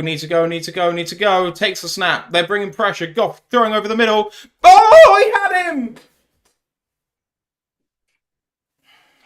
Amon-Ra with a drop again. 2 in a row for Amon-Ra. He's not going to like that. So you take the field goal here then. From 52. Oh, Amon-Ra, mate.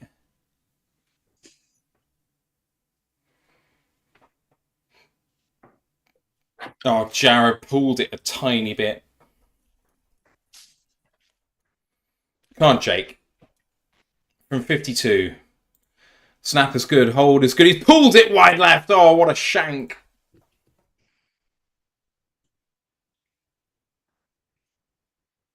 Fucking pain.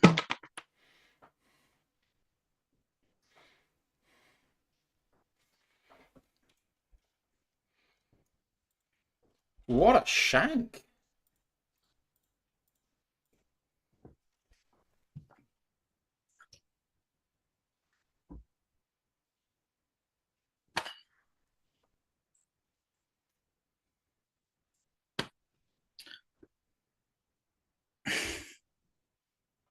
Me too, Jared. Me too.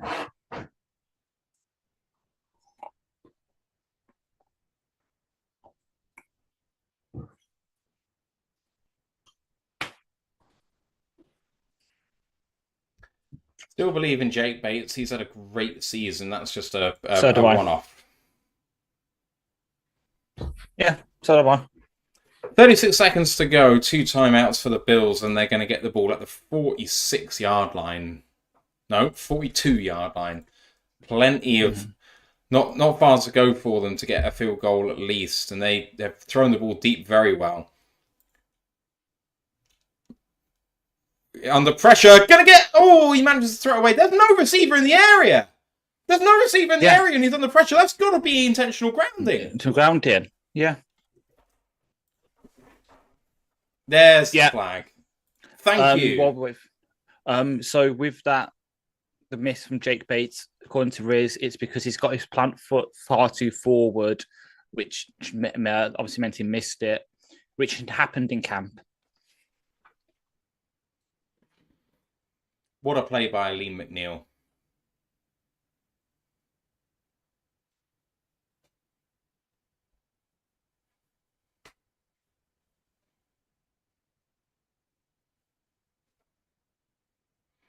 There's no 10-second runoff on intentional grounding. It's a pass play. Surely there's no intentional no runoff here.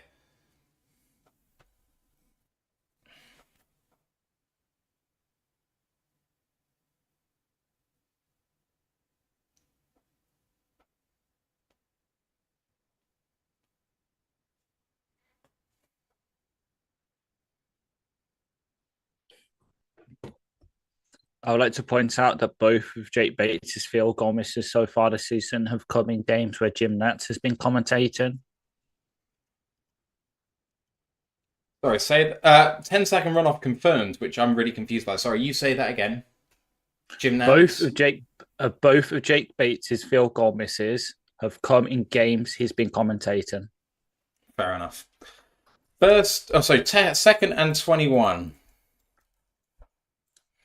I don't understand there being a 10-second runoff on an incomplete passing play. Allen takes a snap. Looking to the right. Good completion in time for Kincaid. Third down. Bills call timeout, and it's third down and 7.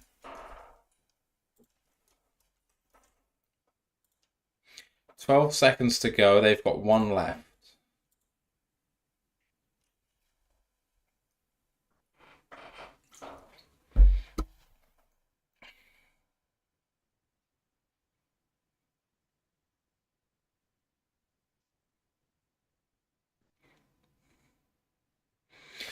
Third and 7 then. 12 seconds to go. Can they get enough yards for the attempt from Tyler Bass?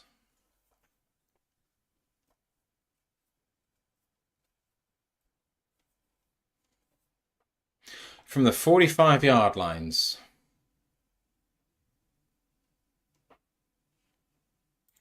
Allen takes a snap from shotgun. Quick throw. And caught by Khalil Shakir. And caught with 7 seconds left at the sticks. It's a first down, but they are short of the distance needed.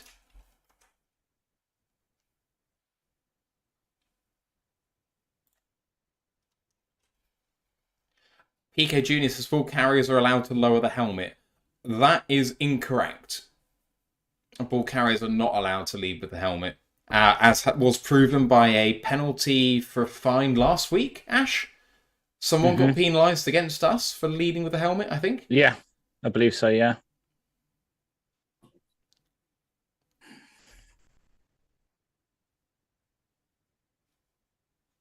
They're going for this. 8 seconds to go. Cover the sideline.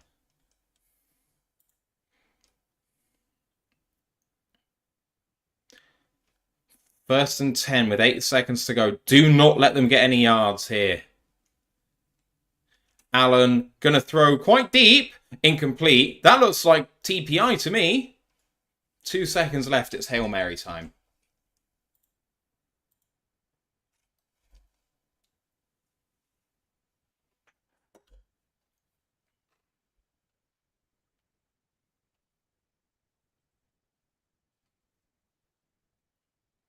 They're not calling on Tyler Bass, so this is going to be a Hail Mary shot.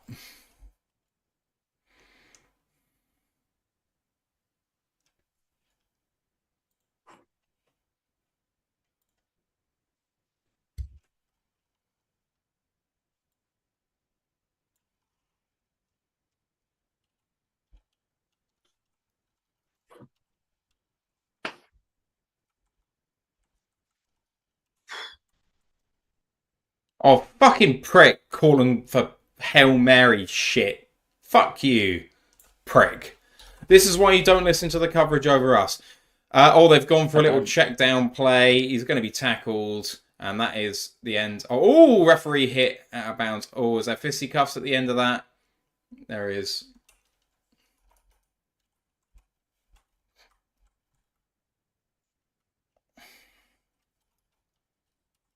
Right, that is the end of the half. Here are the stats at the end of the first half. Bills lead by 7, 21-14. It could have been a lot worse. Josh Allen, 4 for 15 on the ground with 2 touchdowns and 13 for 18 for 14 for 19, sorry, with that last completion.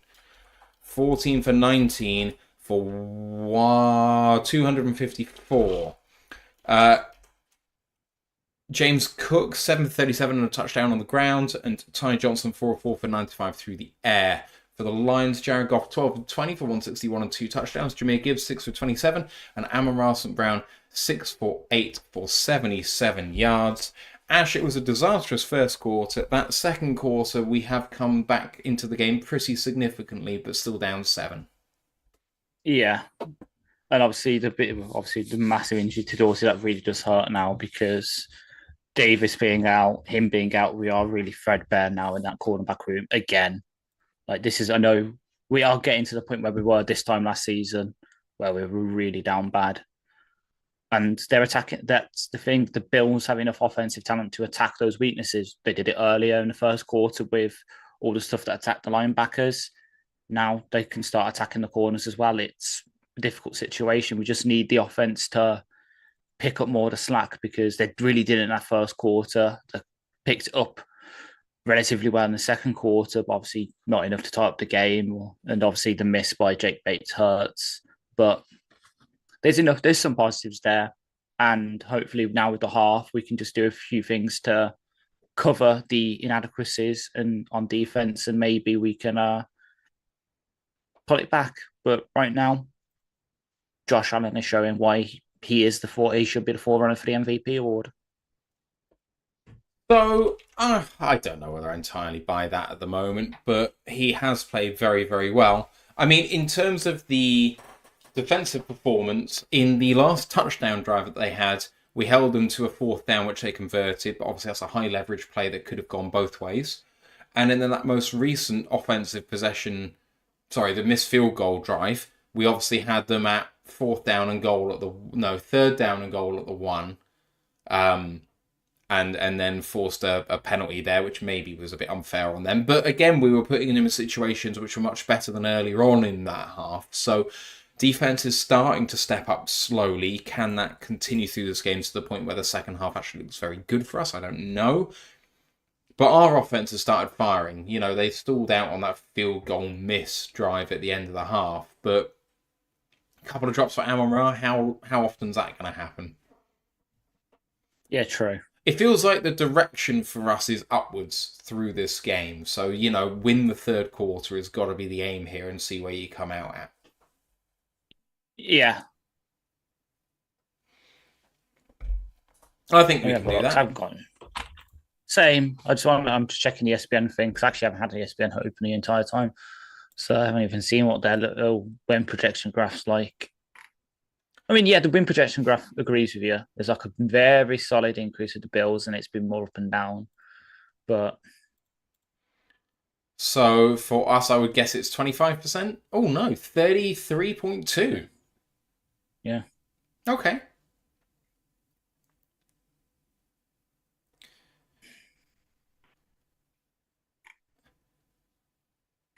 Oh, I could stay up tonight for this game. You lucky duck. I would be very tempted to stay up for Packers Seahawks. Jonathan Foster says, got to get a stop coming out of the half, gents. Surely, question mark. I mean, it's going to help, but I don't think you have to have it. If you told me the Lions gave up a touchdown first drive, the Lions came back with a touchdown, and then we got a stop, I wouldn't be surprised, and that would put us in the point where we can then draw levels. So We've got to get a stop at some point as long as we keep scoring touchdowns. Yeah. Steelers have scored a field goal, apparently, and they're down by 4. Indy up by 6 against Denver, 13-7 at the half. Arizona versus the Pats is out of the half. It's 13-3 to Arizona in the desert. Buffalo up by 7 against us. The Chargers up by 4 with the ball, 3rd and 10 deep in their own territory. That looks like it's going to be the end of the half, to be honest. And Philadelphia up by 4 against Pittsburgh, 17-13. Come on, Pittsburgh. Give us some breathing room, please. Mm-hmm. So I hate Twitter right now. Why? I've just gone on there to clear some notifications, and guess what's the first thing I fucking see on there? The break for Dorsey. Yeah.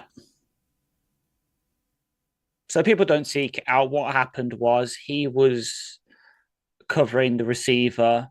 Turner is running across to cover the back, and as they just run into each other, and Dorsey's lower leg takes the impact, and the ankle breaks.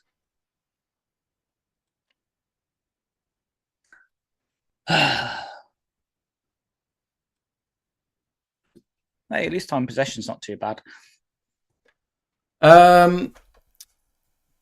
What else do we have? Jonathan Foster, the Steelers can somehow beat the Eagles, and maybe the Vikings slip up, and L wouldn't hurt as bad as if it does come as bad if it comes to that. I mean, at the end of the day, a loss is a loss in this league. I don't care what people have said about if you lose, well, it's out of conference and whatever. You know what the first tiebreaker is in this league? It's fucking wins. If we lose this game, it's an L in the L column. Like, we need to win every game that we can. I'm fed up with people saying, oh, if you can lose a game, well, this is the one to lose. Well, it's also the first game in the last 4 games. If we lose this one, we can lose another one. So I don't want to see any sort of chat about that, because you want to win everything you can. I want to tie up the number 1 seed as soon as possible to give our guys some rest, because damn, do they need it.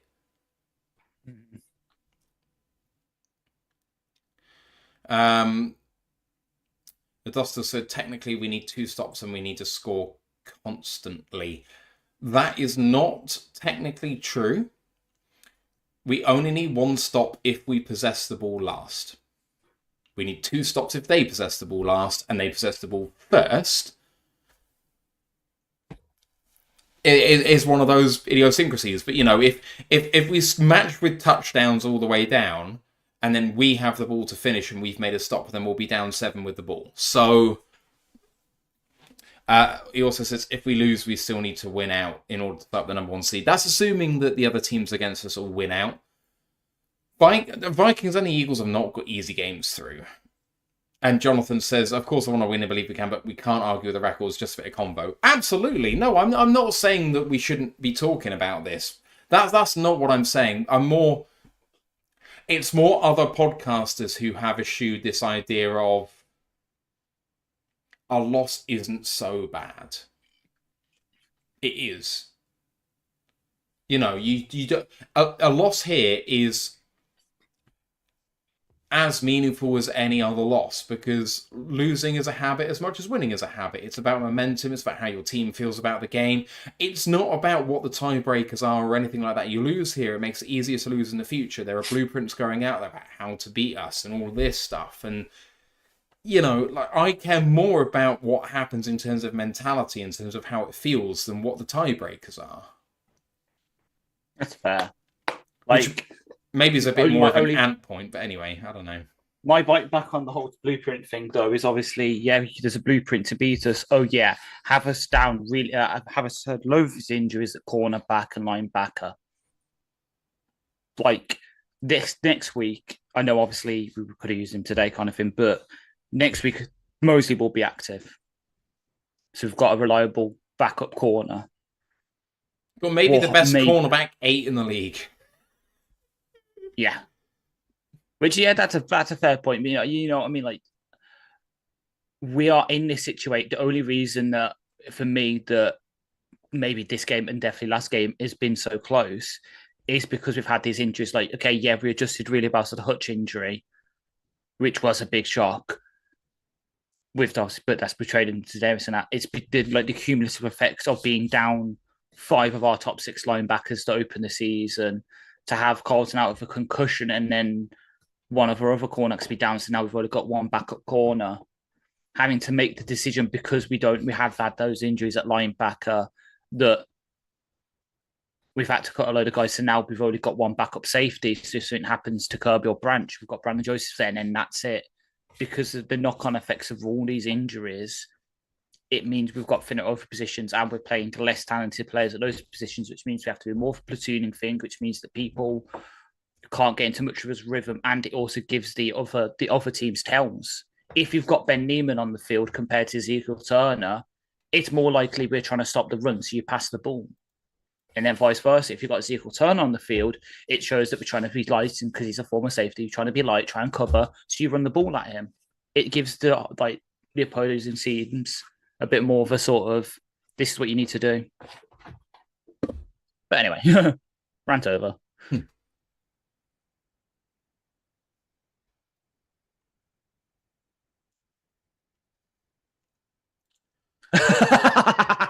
Thank you, Ant. Ant's just made me laugh. That's good. So obviously, we all know what Ant's like with his Lord of the Rings references and his latest tweet on the account. That got me. That's got me. I haven't seen. Oh, yes, yeah, very nice.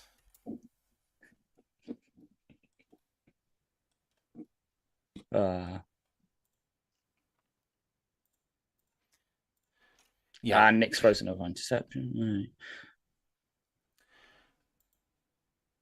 So, Carlton very, very right, saying Bill's either starting safeties out and starting corner, next man up, ... Also says, what's our best quality? Grit. We're built to overcome adversity. This is the sort of situation we are built for. True. I believe they have their... Yeah, I believe it as well. Like, they've got their starting safety and certain safeties and corner out, but that was before the game. Like, it's harder for us to adjust on the fly to those injuries, and it has been for the Bills just because they've had time to do it. They've called up other guys. They've been able to adjust to it. We are having to do it on the fly with limited resources because we've had to load up on the D-line and defensive, the D-line and the linebackers because of the injuries. Like, look at because of the injuries, we had to sign those two, like Jonah Williams, Miles Adams, and we had to cut our backup, like slot safety with what's his name, Strickland, and all that. Oh, that's quite cute. I like that. You're seeing the dog as well. Yeah. The dog race.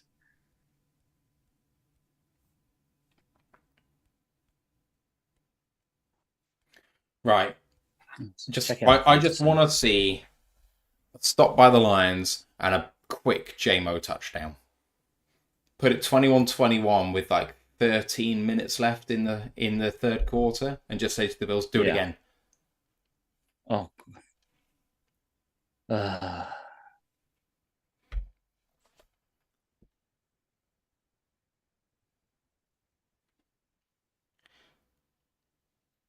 Mark says, just better to contain Allen in the pocket on offense, run blocking up the middle. Yeah, the gaps that Allen is running through is very frustrating.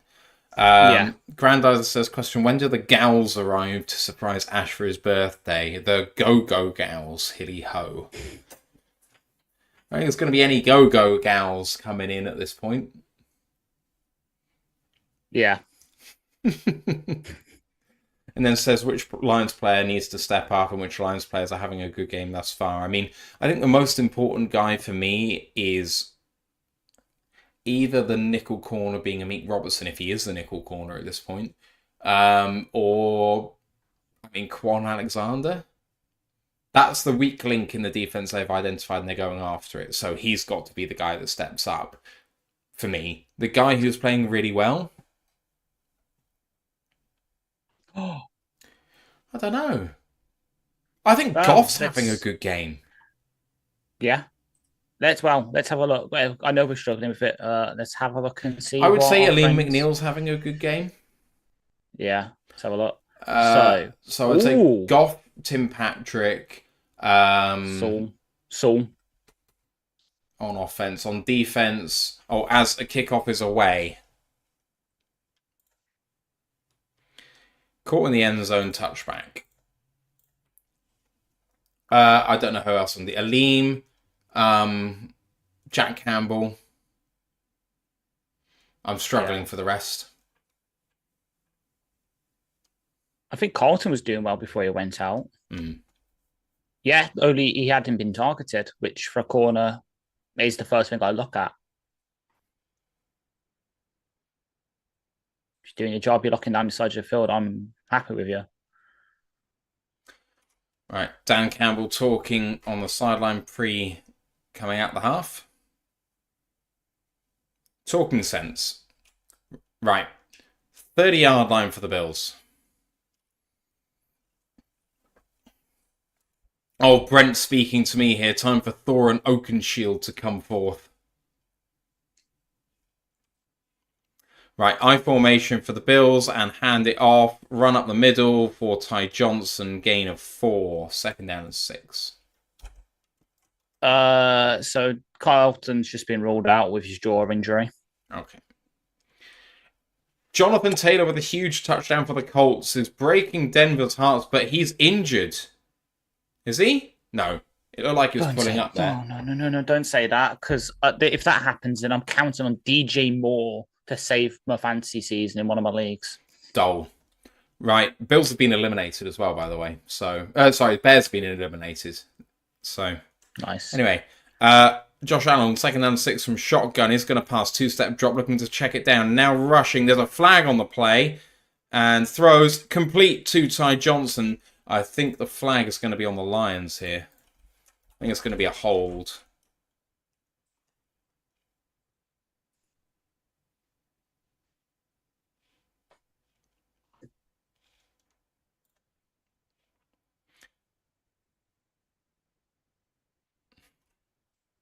Holding on Kindle Vildor declines, and a big play to Ty Johnson for a first down.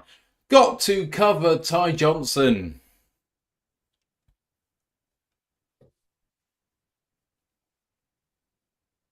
Holding was Vildor on your man. Yeah. Right, to the Lions 47, then first down and 10, and a handoff to James Cook. Good blocking there, and he gets himself 6 yards, second down and 4. They're running the ball. They look fantastic. Yeah. I don't really understand it. How can we not defend this? Linebackers. No, I don't play Warhammer Experiment, sorry. Second and 4. From the 41. Fuck off. Allen hands it off again this time, and really good blocking up front. And James Cook is going to go all the way.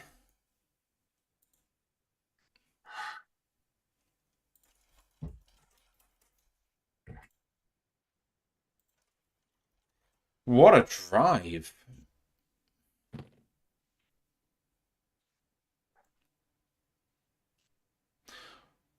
Brilliant offensive line play by the Bills. Yeah. Let's have a look. Won't be surprised if both. Oh, let's have a look. Run blocking.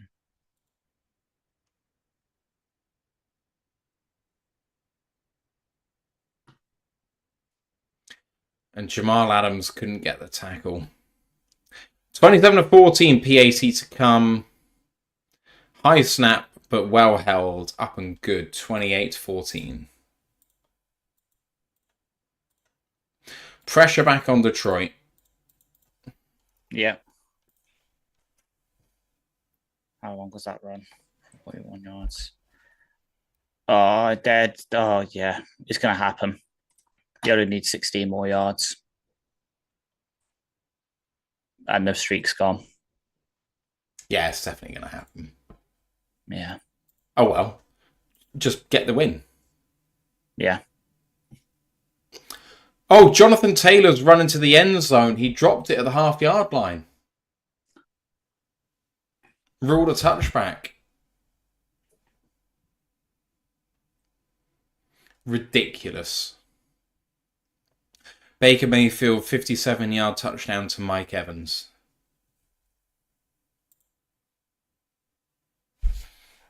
That's going to be 11.7 points for me in one of my leagues. Please tell me it's the fantasy league that I'm in the playoffs for.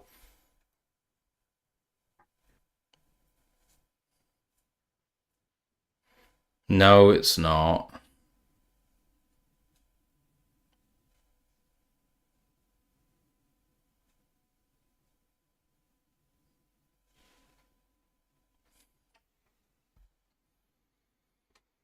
Oh, this is frustrating.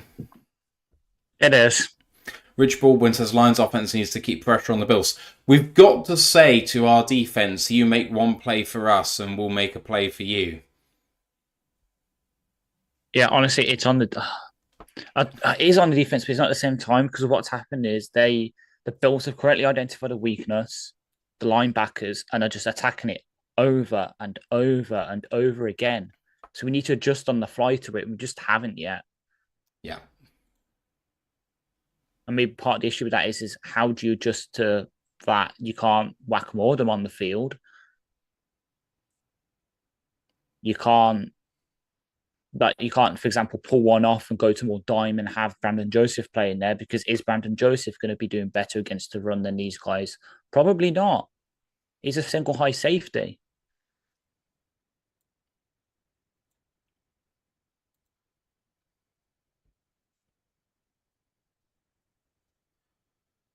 Freeland said, I don't think our defense is capable of stopping today, just too much to overcome. I mean, but momentum is a funny thing. One play can change the game. You just have to be the one to make that play. And then suddenly doubt can creep in.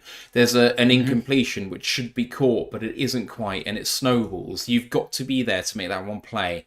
And to be there to capitalize, you have to be right there with them. And that means scoring a touchdown right here. Yeah.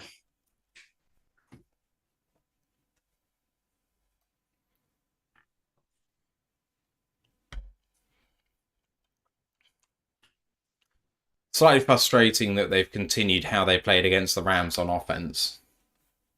Exactly. McExperiment just said good to see David Montgomery in after the knee injury, so he's back in the game. Yeah. He is, Here comes Goff under center. J-Mo in motion. Goff hands it off to Montgomery. Half yard, maybe. Second down and 10.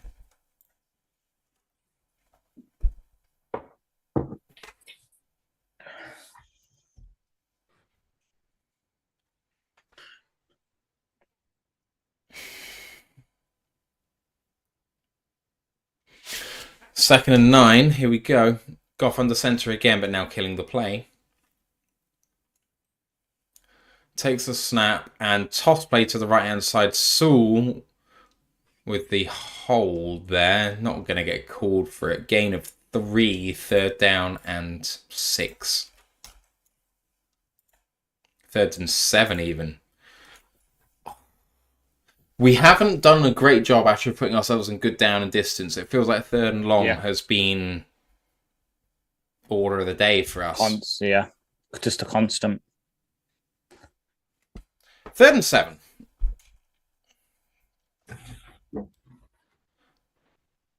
Goff takes the snap. They're bringing 6. Goff under pressure, going to get sacked.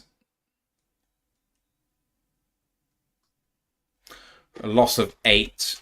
4th and 15.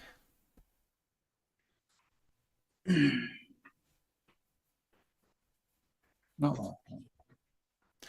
Tapo's going to hit the sack. Mark B is saying it's over. Oh, ye of little faith. Ed Oliver destroyed Frank Ragnow on that play. Pancaked him. Here's Jack Fox with the punt. I'm almost surprised we didn't fake that. Fox with a boomer to the 15-yard line. And forced him back in field to the 21. Lions swarm him. There's a flag on the play. Swear to God.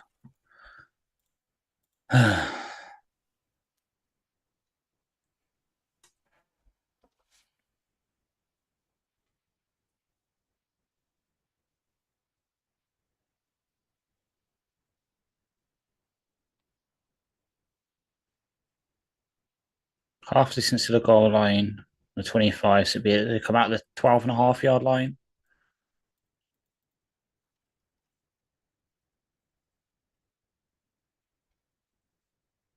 At the 10, according to the coverage.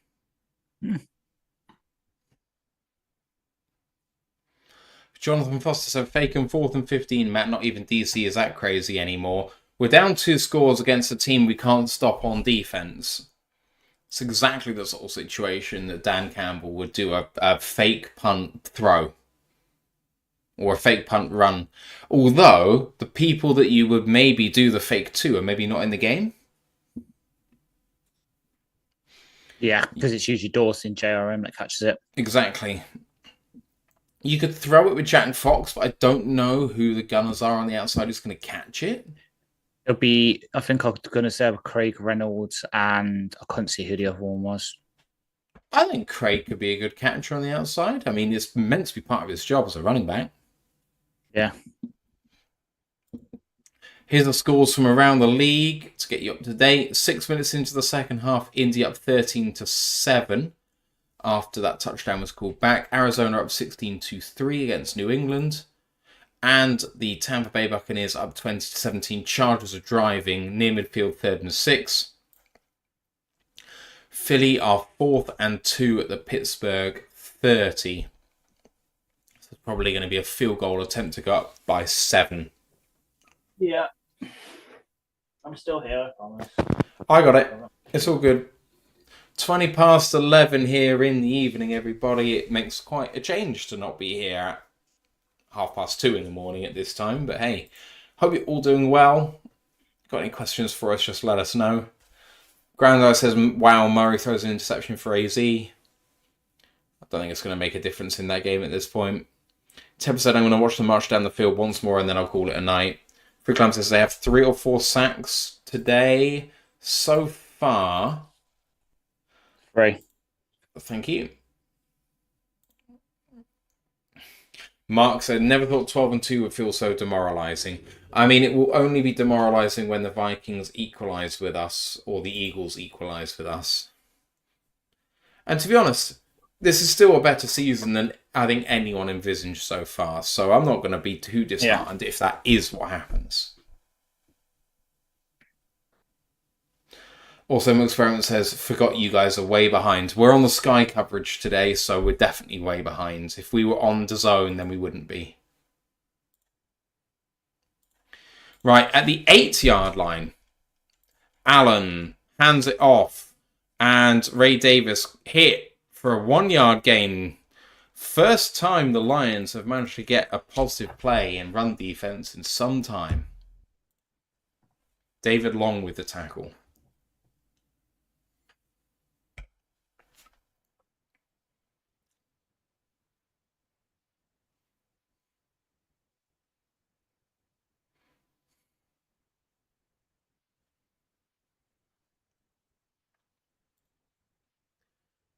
Second and 8 officially. As we hear on the coverage about the Lions, cornerbacks ruled out Dorsey and Davis. At the 10-yard line, 2nd and 8. Allen, 3-step drop and a throw to the running back, Ray Davis, who manages to fight his way for a 9-yard gain and to convert for the first down. It's those throws, Ash, where a quick throw for 6-7 yards, you get 2 or 3 yards a yak, and they're getting near 10 yards every time they do it. Exactly.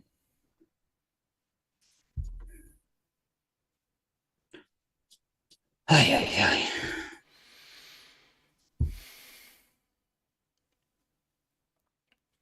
28-14 ball game. Buffalo have the ball up 14. Just under 10 minutes to go in the third quarter to the 19-yard line of the Buffalo Bills. Allen, fake handoff and quarterback run. And Pascal misses him and he runs for 10.5 yards and the first down. Pascal should have had him dead to right there. Yeah. Reed floats off the butt perfect. Just doesn't make the fucking tackle. Kyle is injured. Kellyton tune in for the Cardinals. Kyle is injured, did he say? Yes. Right, first down and 10 again. They're all the way out now, I guess, to the 30-yard line or so. 29. Allen. Two-step drop, and they turf it after a ballsed up running back screen. Second down and 10.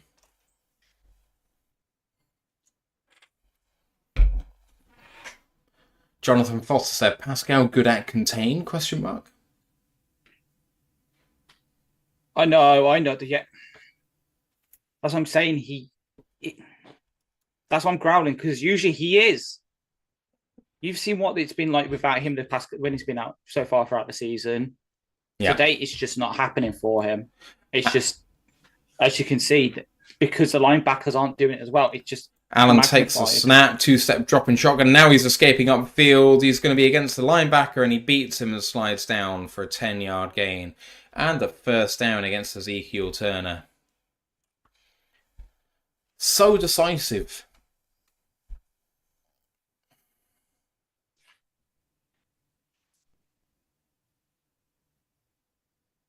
And he's getting chewed up by Shep on the sideline.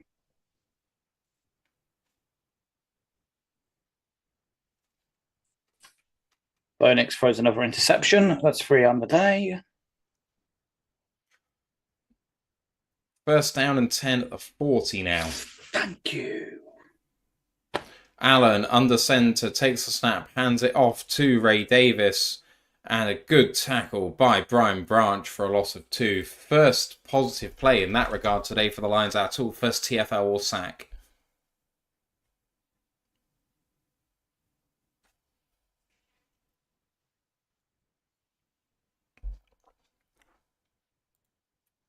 Second and 12.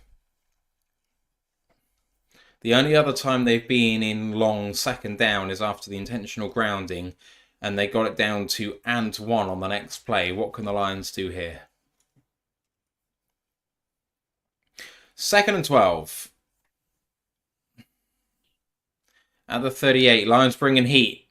Under pressure, and Allen almost throws that away. Third and 12. Lions brought 6 there, and Allen under pressure had to throw it. Nice run. I like it.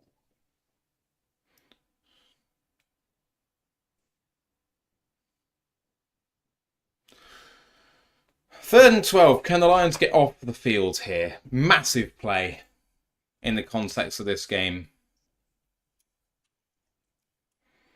Do the Lions fans believe? Well, not all of them, but some. Third and 12. Allen. 3-step drop. Now going to throw over the middle. Caught, but tackled. Good play. Khalil Shakir tackled by Amik Robinson. Aleem is shaken.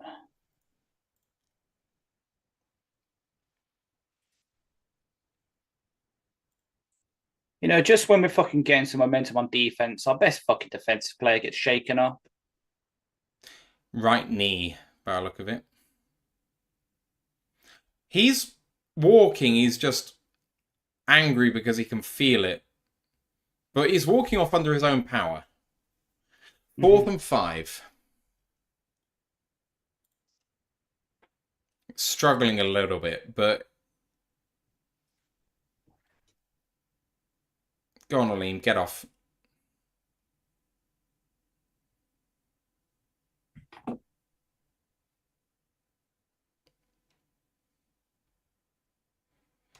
Seems like a sort of injury which should hopefully, even if it does end his game today, would only be 1 week. They're punting from the 45 here. The Lions have held.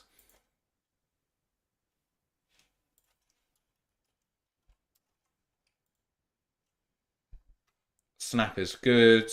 Kick away. All the way down to the 10. Oh. And stopped and downed by Matt Collins at the 2-yard line. Lions have got to go a long way now. Yeah. But better than them scoring when you're down 14. Very true. Very true. Jonathan says, I think I disagree, Matt. Aline seems to know it's not a good conceit on his face. If it was really bad, though, he wouldn't be able to walk off the field like he did, for me. Mm-hmm.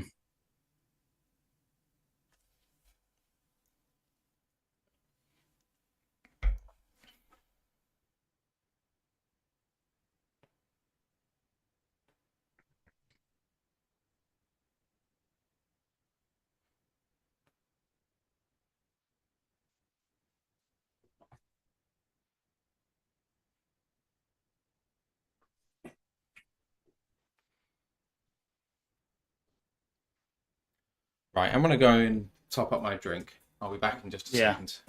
No worries.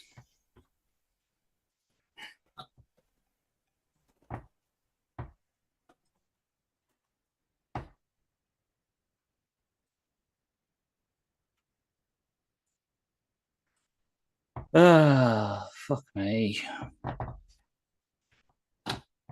Just shows shouldn't fucking play games on my birthday, it seems, because it just cunts us all over.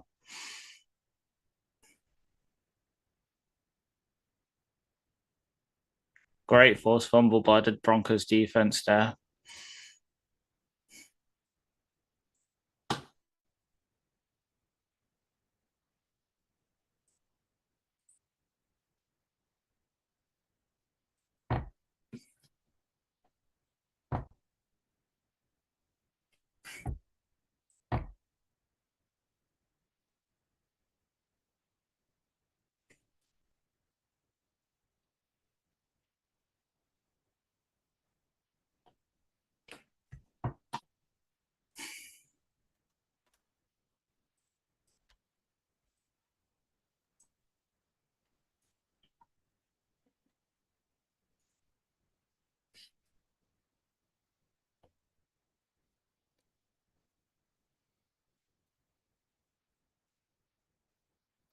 McSparrow said Ellie acting like he knows it's an ACL. I hope you're wrong. Same. What a catch by the Steelers. Is that Calvin Austin? I think it was, yeah. Right, Lions take the snap and running back dump off to Montgomery for a gain of 15 yards and a first down for Detroit. Let's say 13 on the coverage, but that was wrong.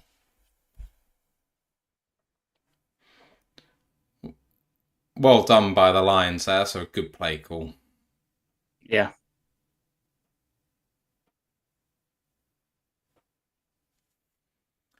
Lions get some room and Goff play action again. Under pressure, steps up in the pocket, dumps it off. Good catch again by Montgomery. Runs up the middle for an 11-yard gain and another first down for Detroit. Some momentum here. Let's go. I was about to say, it seems old Monty is back.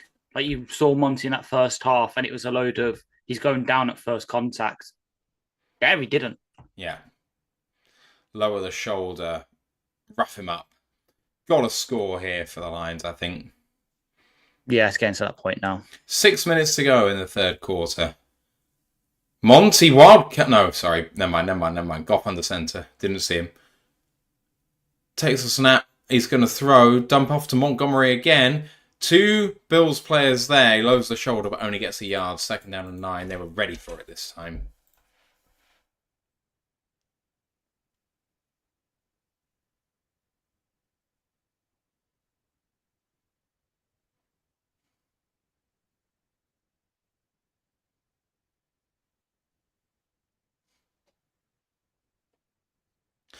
At the 29-yard line of Detroit. Goff in shotgun takes a snap.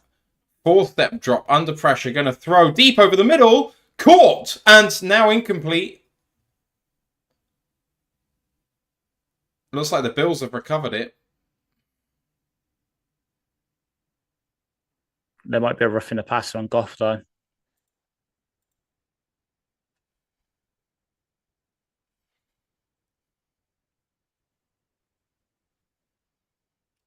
What?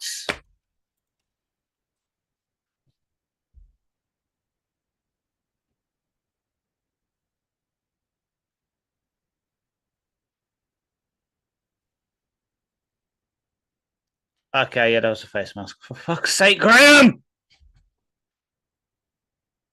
Cart pulling up to the blue tent Who pulling up to for the a blue lean. tent? Oh, A Liam. cart for a lean.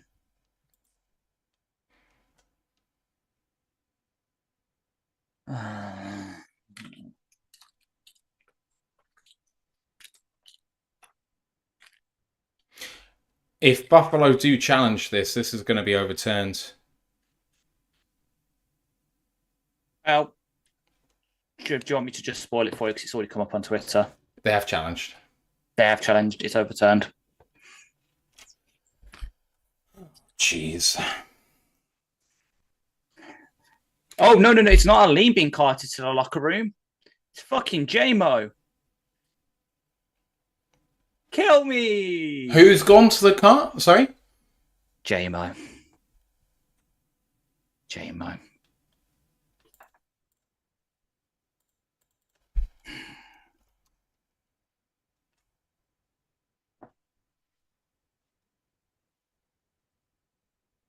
It is definitely a catch and a fumble, so there should be no thoughts about this. I don't think Aleem ever had whether Amon-Ra ever had firm control of it. That's why he fumbled the ball, but he clearly possessed it. Oh, no, they say now it's Salim. So it is Salim, not JMO, thank God. At least it's...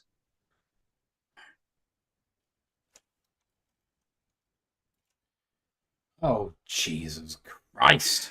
Aleem ruled out with a knee injury. Okay. I don't want to say it, but we've seen it time and time again where players come off under their own power and they're ruled out with a knee injury.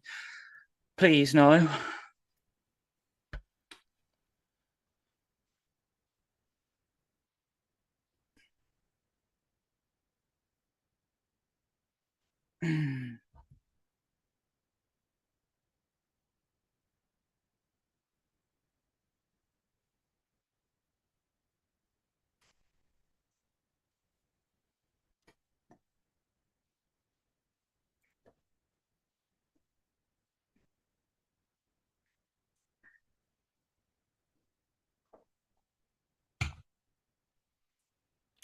First and 10 for the Bills at the 26-yard line of Detroit then.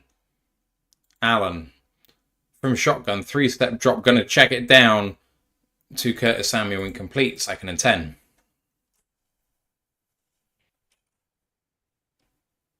Oh, Pittsburgh in Bloomin' fumbled it.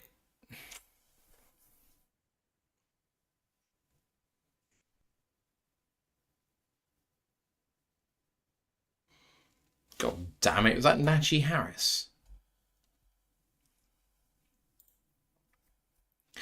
Onzarike in the game instead of McNeil. Not the worst replacement ever. True. Hand off to Cook. Run up the middle for 8. 3rd down and 2.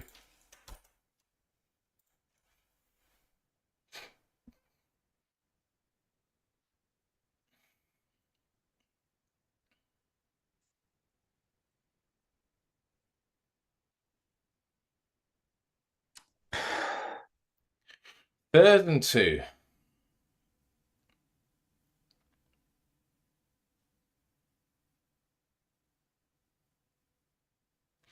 At the 18-yard line of Detroit, Josh Allen in shotgun calls the snap, takes it, hands it off, lots of room, and gets it, and a lot more. 7 yards all the way down to the 10, 1st down and goal.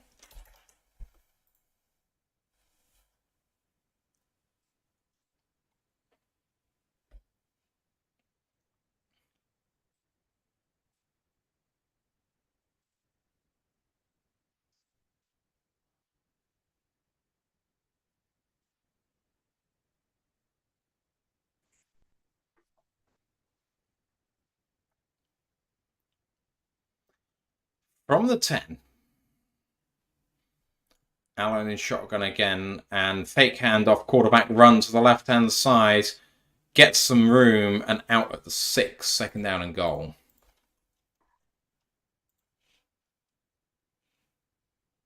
Flag.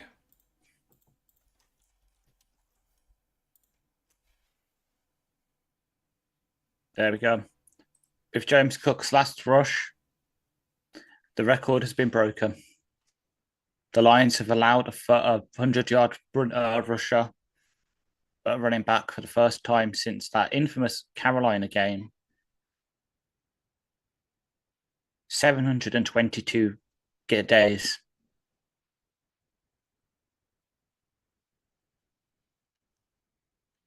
A legal low block by the defense, and first down and goal now from the 3.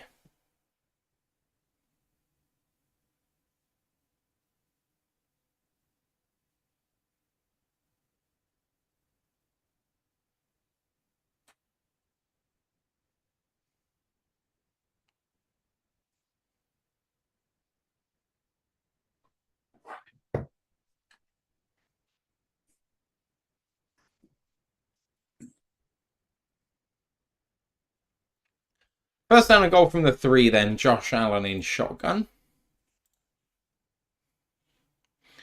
Allen, fake toss, shovel pass to Khalil Shakir for the touchdown. Really nice play design. 34-14 with the PAT to come.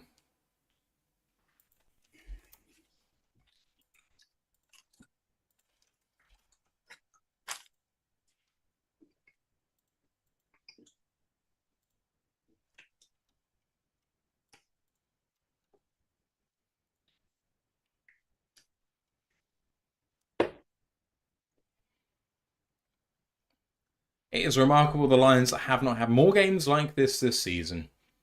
I will not forget how I felt for the first 2 years of doing this show, where most games were losses, and felt not unlike this.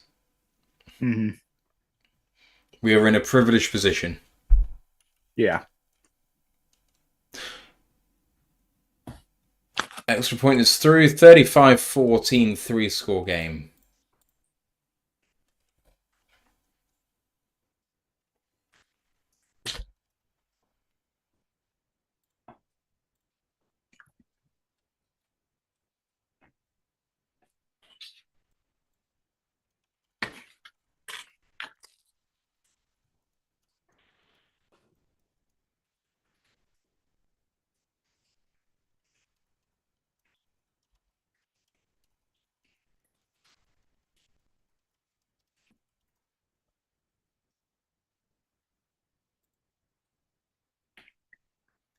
Oh, Keishon Butte, who I have in my fantasy lineup, did not catch a ball and it caused an interception. Fuck's sake.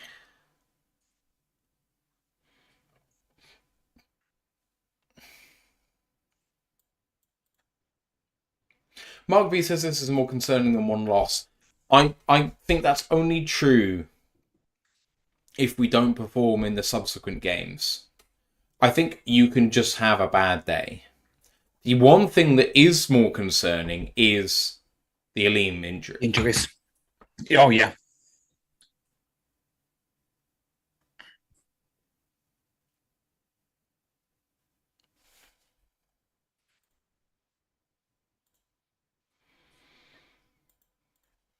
Yeah. TJ said, to be honest, I wouldn't blame Lions fans if they already switch off this game. This was hard to watch. I mean, the Patriots game was hard to watch. The Baltimore game was hard to watch. This is not as hard to watch as those games. We're not massively competitive, but we haven't been anemic on offense. It's been the defense, and it's the injuries on defense. I guess this is the difference. When we've said, the Bills are not great against an elite offense, well, that's true. But how much have we been tested against an elite offense with our banged up defense? So, True. Bailey, our resident Bears fan, just said, hey guys, just joined. Happy birthday, Ash. Not sure there's a team in the last 10 years who can sustain these defensive injuries and beat this version of Josh Allen.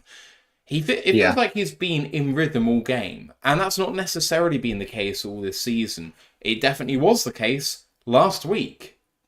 And I will always try and say, the best evidence of who you are, is who you were last week. Last week, yeah. Lisa's in the chat saying, hey, everybody. Hey, Lisa. Thank you for joining us. I am not a negative Nelly. I will not be a negative Nelly. No overreactions here. Lisa says our boys getting crushed. Absolutely they are. 100%. Yeah. Freeland's holding out hope says back in 1980, Detroit scored 21 in the last 8 minutes to beat the Vikings.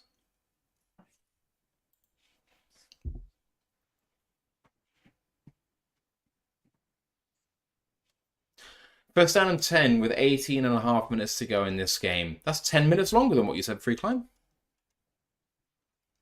Goff takes a snap and play action. Lots of time for Goff to throw. Can he find someone? Going to throw deep, and he overthrows it towards Sam Laporta. Needed that one. He needs to hit everything now, Goff, and he's been slightly off target in this second half. Mm-hmm.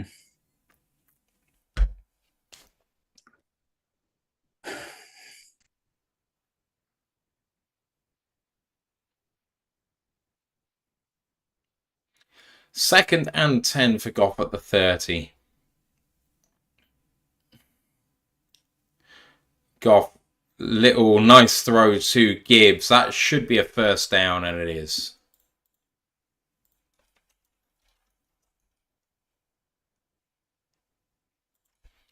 Goff with a really nice quick throw, not unlike what Allen's done all night. We haven't done enough of that.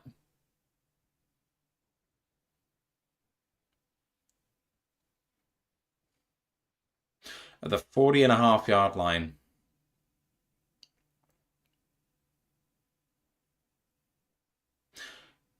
Goff takes the fuck.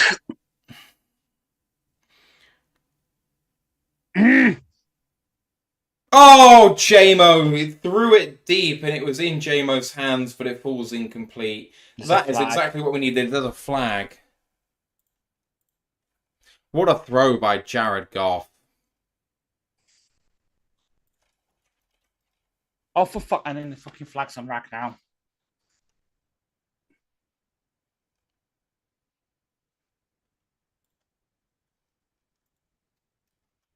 Wouldn't have mattered anyway. It's not a drop in the stat sheet. Yeah. Jonathan Foss says Twitter seems to think it's an ACL for Mac. I mean, yeah. I don't think that's a hold. JMO should have called that. Yeah. First and 20. We still have the ball. Well, the way you reacted, I thought it was a pick. Goff killing the play.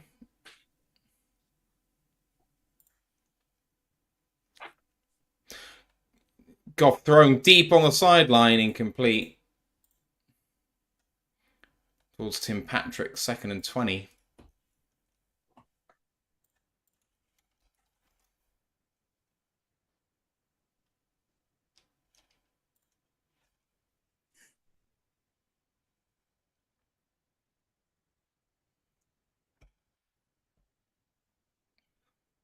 Offensive line struggled.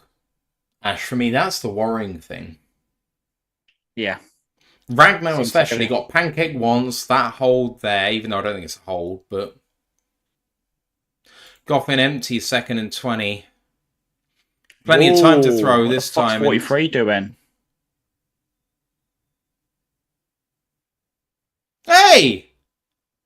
Threw a 43 for a punch. He did.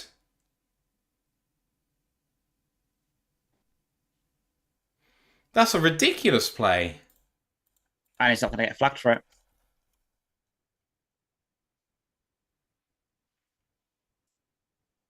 Oh, the fucking yeah. Oh, the fucking yeah. 3rd and 17. Drake May scored a touchdown. That makes me slightly happier. 2 minutes to go in the third quarter. 3rd and 17 for Detroit. Oh, my God. Ow, ow. Goff, Goff takes a snap. 4-step drop in empty. Going to throw over the middle. What a throw and catch to Amon Ross and Brown down at 35, 30, 25, 20, 15, 10, 5. Touchdown Detroit Lions. Oh, if you needed a little thing to bail out to give you a tiny sliver of hope, that's the one, Amon Ross and Brown. That was a I'm shitting myself throw. Like, how the fuck, fucking fair play to Goff fitting that perfectly over the fucking two defenders there.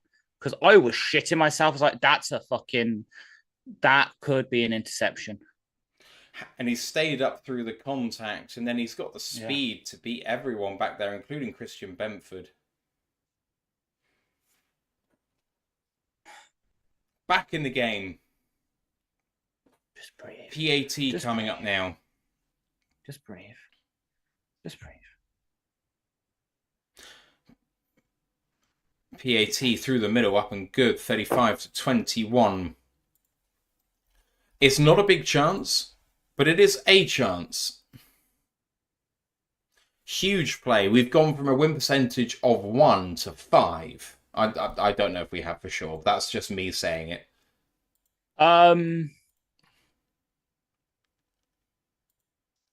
You know what? You're pretty much spot on. From 90, so from 1.3% to 6.1%. I said 1 to 5. That's pretty fucking close. Yeah, that's why I said you got to. I got a brain up here somewhere. The first trio in NFL history to each total 1,000 plus scrimmage yards and 10 plus scrimmage touchdowns in consecutive seasons. Monty, Gibbs, Amon-Ra. Broncos have taken the lead against the Colts. Oh, wow.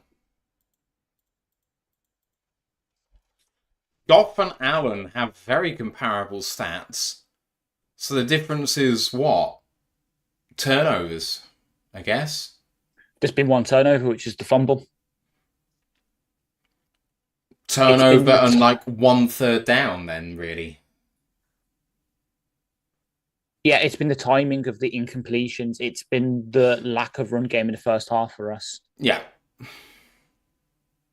Rich Baldwin says it could be stat Padford time. Well, it won't be if the defense stands up.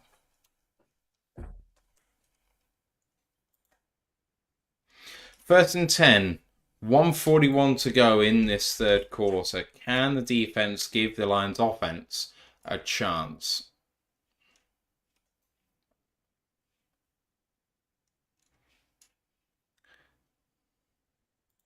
Allen, play action, and bootleg throw to Matt Collins. Good tackle by Kindle Vildor. Gain of 6.5. Second down and 3.5.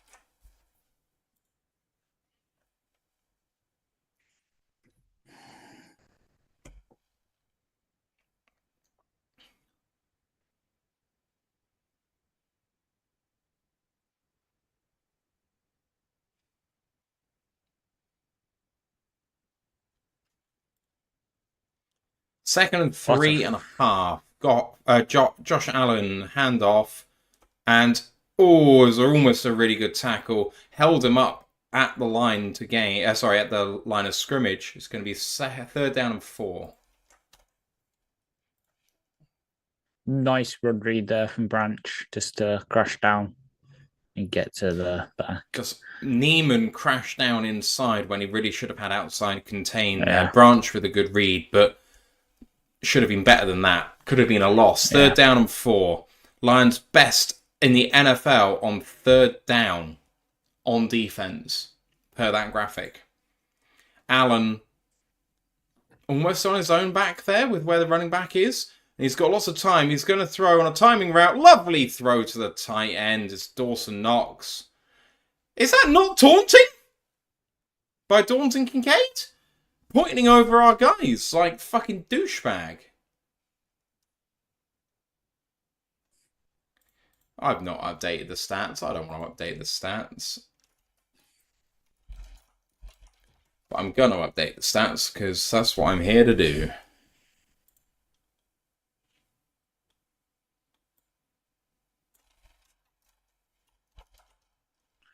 I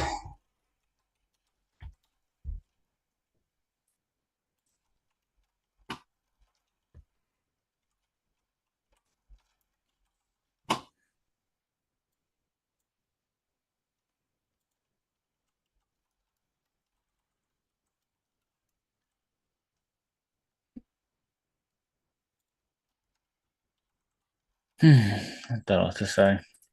Yeah, me neither, mate. It's a tough one to take, this.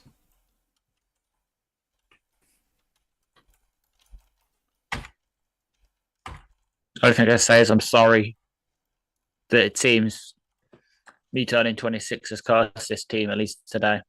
It's all your fault. That's all I'm saying. Yeah. Right, it's taken me a while, apologies, but here are the stats at the end of the third quarter. 35-21's the ball game. Allen is 7 for 40 and 2 on the ground, and 20 for 28 and 3, 28 and 1 in the air. Cook 11 for 101 on the ground, and Ty Johnson 5 for 5 for 114 through the air. Goff 19 for 29 for 278 and 3 touchdowns in the air. Gibbs 7 for 30 on the ground. They've been anemic on the ground, unfortunately. And Amon-Ra St. Brown 8 for 10 for 155 and a touchdown. Not the worst stats in the world with Detroit. I think you're right. It's the timings of the players for both teams. The Bills have, in high leverage situations, converted on third down, and the Lions haven't. Yeah, because it's, let me have a look. Team stats. So the Lions are 3 of 8. They're 4 of 7. So it's not even that different. That's a bit weird. That is weird. It feels very different. So I think the difference in it is that we have 2 rushing first downs to their 9. And that's how it feels. Yeah, that, and where is it? Rushing. They're at 6.2 yards per rushing attempt. We're at 3.4. They've outgained us by 189 offensive yards. Yeah. Yeah, well, yeah, here's the crux of it. Monty is 5 carries for 4 yards with a longer 3. See that he moved that. That means he's 4 carries for 1 yard if you take away his longest. There's your issue. First and 10 out of the third quarter break. Fourth quarter now. Handoff in shotgun to Cook. Run for should have been 1 yard, but it's 3.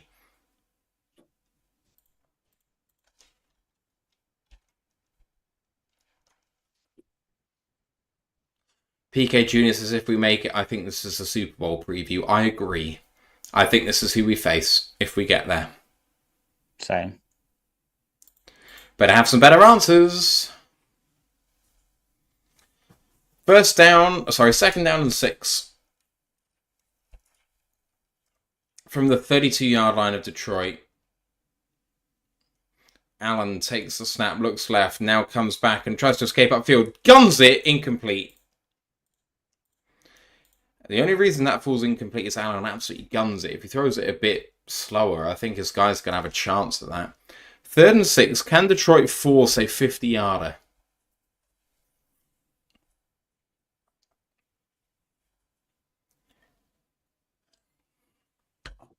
This is Benito pick 6. That's going to sink the Colts.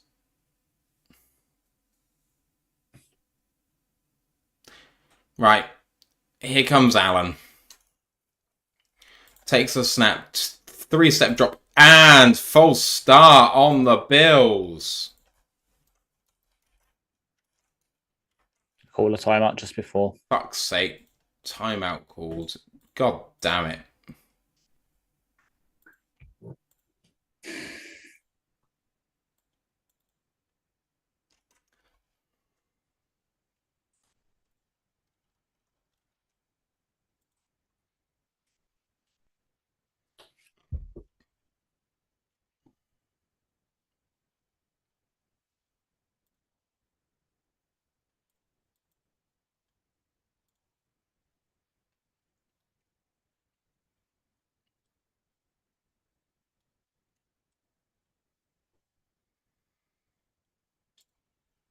Big play for the Lions. Can they Make a game-changing play here. 3rd and 6 at the 32. Allen all on his own again. 3-step drop from there at the 40-yard line. Can he throw? He's going to try and escape to his right-hand side. He's under pressure. He is going to throw. He takes a big hit. Incomplete, but is there going to be a flag on that hit? Terry and Arnold with the pass breakup. He gets back up to his feet. There is no flag. 4th and 6. Field goal unit surely is going to come out here. Zadarius Smith and the hit by Pascal.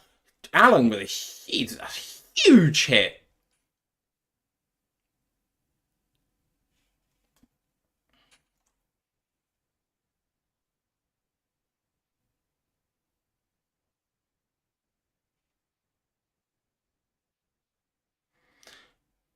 Are they going for it? Oh, they're gonna have to take a timeout, are they? No, they do snap it, and the kick is away, and it is good.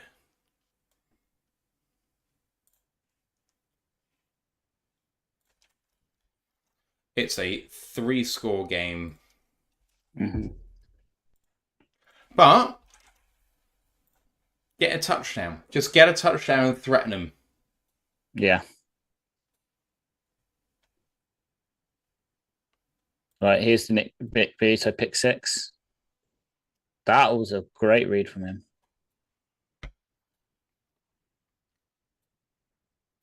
Oh, love it. What a play by Nick Benito. Yeah. Oh, Denver are going to the playoffs.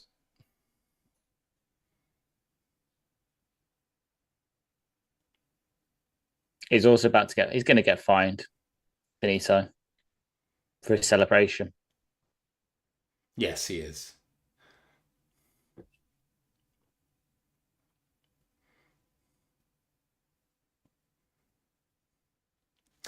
Grandizer asked when the Lions last beat the Bills. It was answered in the chat, so don't look.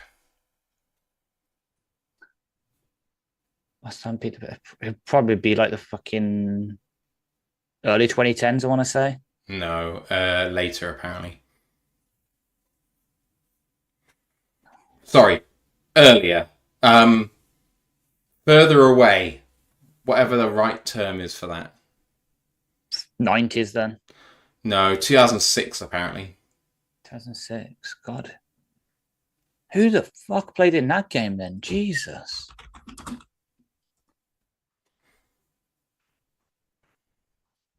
Tell her that. Oh my god, that wasn't a 3-13 season as well. What were we doing? 20 to 17.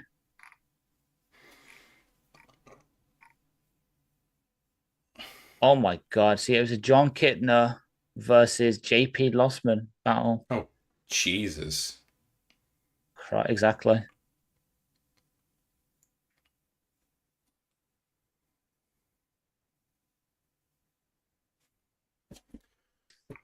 He was playing for us.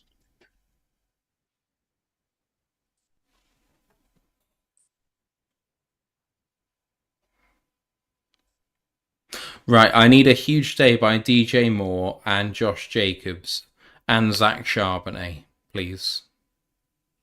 Fair. Oh, and Caden Ellis would also be nice on Monday night. Kick is away by the Bills and into the back of the end zone. Lions coming out to the 30. Right, we just got to score quick and then throw our defense to the Wolves and just say you've got to make a play.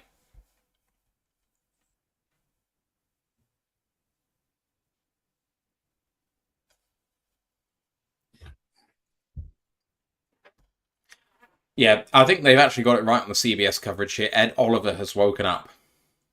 Yeah. He's been in hibernation all year. We're getting December Ed Oliver. Yeah. Fake to double fake for the Lions. Dumped off for a gain of 6 to the 36-yard line. 2nd down and 4.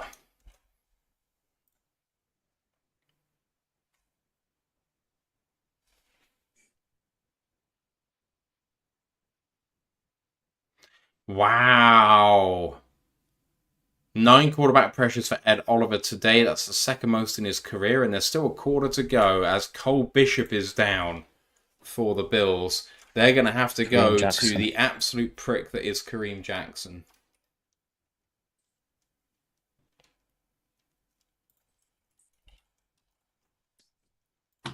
Just got to score quick. That's all we got to do. What else can you do?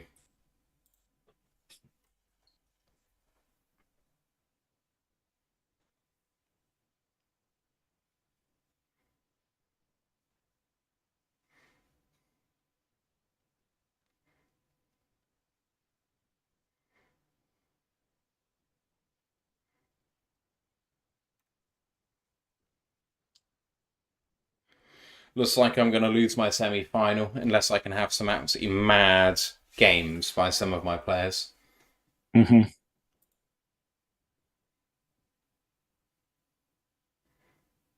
Can't believe how badly the Buccaneers are blowing out the Chargers. What a mad scoreline. So just to bring everyone up to date on the scores from around the league, Denver 24-13 up against the Colts. Colts are driving near midfield.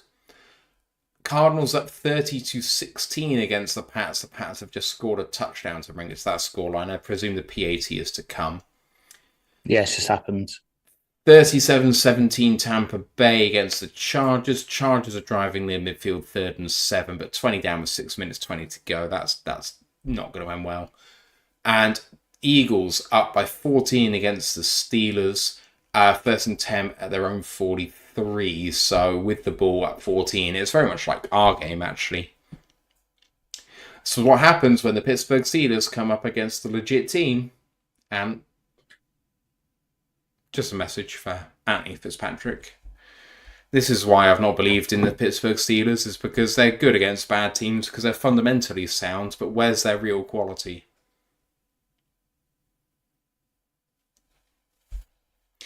Which is the questions that the Lions are going to get asked now. They've beaten mediocre teams. And I'll say this now, it's not going to be the narrative nationally, but it is my belief. What's the best Lions wins this season? Packers, right? Probably. I'd put the Vikings one in there as well. Vikings one gets up there as well. Okay, so the Vikings I'll hold. The Packers are a mediocre team. They're a mediocre team who've had a cakewalk of a schedule to get to where they are. Maybe the Rams in week 1? Yeah, but they were banged up though. Goff snap and running away to the right-hand side, checks it down to Jahmyr Gibbs. Good gainer for about 16 yards. 1st down Detroit. If the Lions have not really had a particularly tough schedule as it's turned out now, we thought it was going to be much harder than last year, perhaps it hasn't been, then who are we against really good teams is the question. Lots of booing around the stadium there. Because there was a missed late hit on Gibbs that wasn't called. 1st down and 10 for the Lions, though, in rhythm. Goff at the 49-yard line of the Bills. In shotgun, takes a snap, 2-step drop, looking deep. Good throw to Sam Laporta, all the way down at the 17-yard line. 1st down, Detroit. Said we needed a quick score. Looks like they have got the message. The Bills are playing prevent, and it's not preventing very much. There is too much time on the clock to do this to Detroit. It's a 17-point game. That's all it is. 18-yard line at the moment. Goff in shotgun. Takes a snap. They only bring 4. Goff checking it down over the middle. Good tackle. Gain of 6. 2nd down and 4 to St. Brown. Goff running no huddle. 12:15 to go. From the 12-yard line. Goff in shotgun. Takes a snap. 2-step drop. Looking left. Throwing over the middle. Gibbs takes a catch. Leeches. Touchdown Detroit. We needed a quick score, and we very much did it. I'm not going to say it puts the cat amongst the pigeons, but it definitely makes the Bills question themselves just a little bit. Can they change the momentum in this 4th quarter? With that, Goff passes Bobby Lane for the second most passing yards in franchise history. Second. Yep. Wow. 2 minutes, 2 seconds for that touchdown. Here's the PAT. Snap's great. Hold is good. PAT is excellent. 28-38.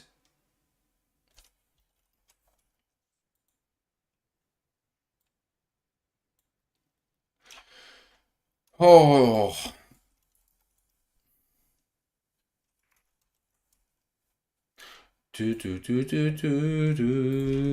Yeah. Admittedly, the gap between Bobby Lane and number one is like 30,000 yards. Because obviously it's Stafford. Yeah. So we said that after Detroit went and scored their touchdown previously, we went from a 1% game to a 5% game. It was actually a 6% game, but I was pretty close. It's now a 10% game. Yeah. We're coming back into it a little bit. Slowly. Also, I want to check something. I want to see where a certain player is now. Oh, it's still got ages to go. God damn it. Jared Goff, 24 of 34, 348 and 4 touchdowns. And the problem that I have with him is that some of the throws he missed have been really key ones. Because his stat line so far has been absolutely brilliant. Yeah. Lions going onside kick.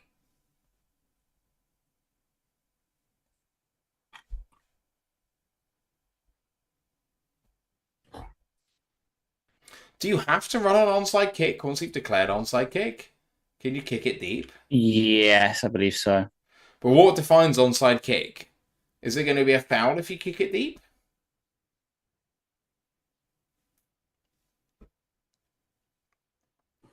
I don't like the call here. I don't think we need to do this yet.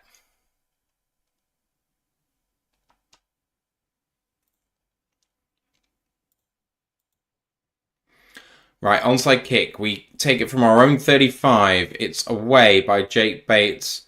It's bounced up high. It's going to be returned for a touchdown by Matt Collins. It bounced up beautifully for him. What a tackle by Craig Reynolds. Down at the 5-yard line. That is why you don't do it.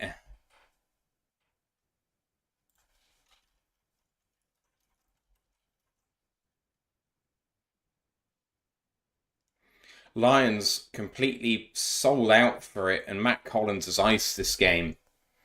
It wasn't dead yet.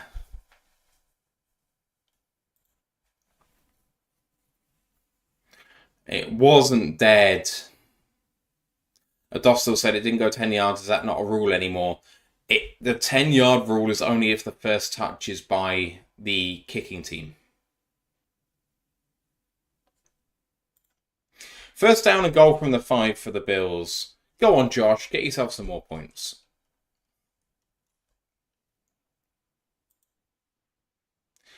Takes it, and it's a play action. The man fell down. Touchdown, Bills. Ray Davis.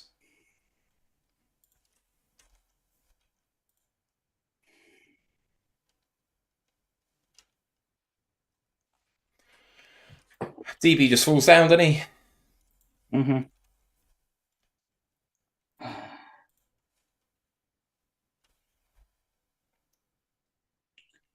It's fans are heading for the exits. Don't even do it, boys. It's not over yet. They've scored so quickly. We've still got a shot. Fucking hell. I believe.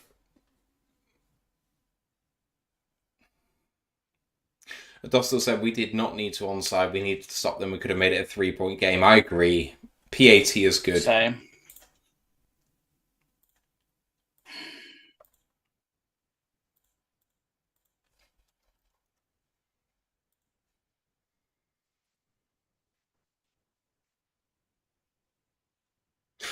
TJ Watt injured for the Steelers.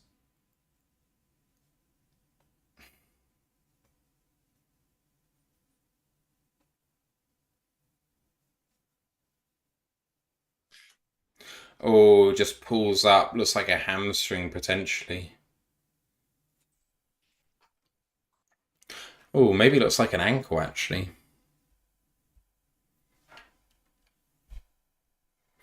Mark B says, but our D can't stop a cold. Mark, unfortunately, I think the answer is unless we can onside kick 3 times in a row, our defense is going to have to play, and therefore you have to trust them to make a stop. And if they don't, then they don't. Like, you can't just say our defense can't make a stop when you're down this far, because at some point they'll have to. So you might as well ask them to make a stop now, because it's not going to get any better. Yeah.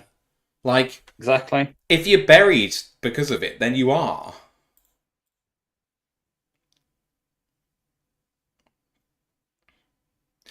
Touchback for the Lions. 17 points down. Still 12 minutes to go.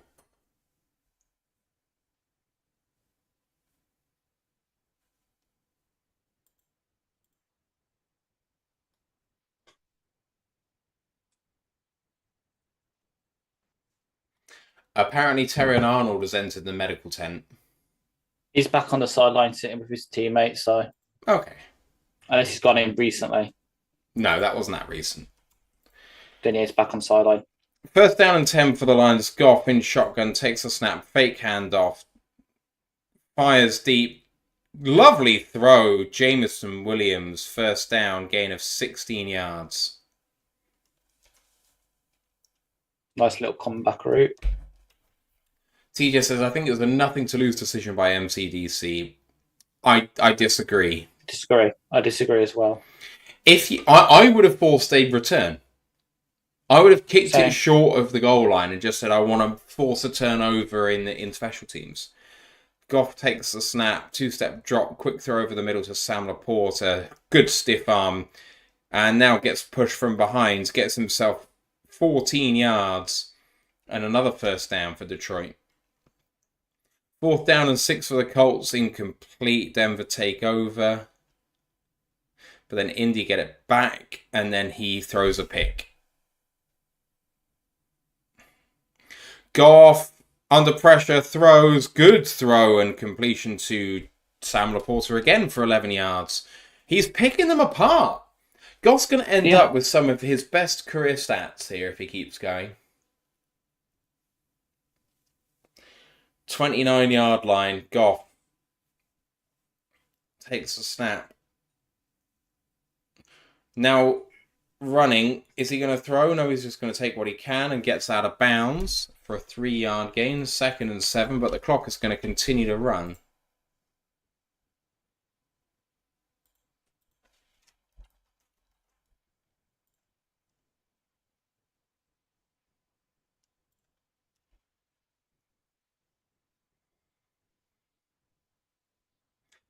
Milano out of the game with a groin. So they got their sub linebacker in there, but he's probably Dorian Williams, who's, according to better. Eric Schlitt, better. Yeah. Goff takes a snap, looks over the middle, under pressure, spins out of it, now gets a chance to reset his feet, throws incomplete over the middle towards Alan Robinson. Kyrie Elam with a pass breakup. 3rd and 7. Williams is better than Milano. It's just because Milano's a veteran guy that just want him in there. So they benched Dorian Williams, who was their leading tackler. PK Jr. says running out of bounds doesn't stop the clock, ? It only does in the last 5 minutes of both halves. Running out of bounds outside of the last 5 minutes of both halves does not stop the clock. 3rd and 7.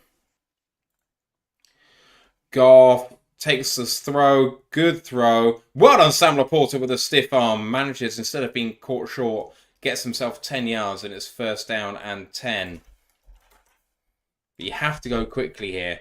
Free Climb says, why was clock running if Goff runs out of bounds? Because it's not in the last 5 minutes of either half, in which case the clock runs. Goff takes a snap, 2-step drop out of shotgun, throws over the middle, incomplete. Grandizer says, no one asked my take. It appears the Bills just have the Lions number. Yes, the Bills are very good, but the Lions are very good too. Holding on the offense sets us back. On Ragnow, he's having a terrible day. Second game in a row for Frank. It's not so much they have our number, it's just they've worked out the right game plan to attack our weakness right now, which is that linebacker room. Like, you look at it, okay, yeah, they've played relatively well in recent weeks, but that was against not as good offenses. The Bills have a damn good offense. When we previewed it, the reason we said we could win this is because their defense isn't so good. It's just that they've scored consistently, and we just haven't on offense. We just haven't been 100% today. 1st and 20 for Goff, guns it to Gibbs, who takes what he can get, and he dives forward to the 15-yard line. That's going to be 2nd down and 10.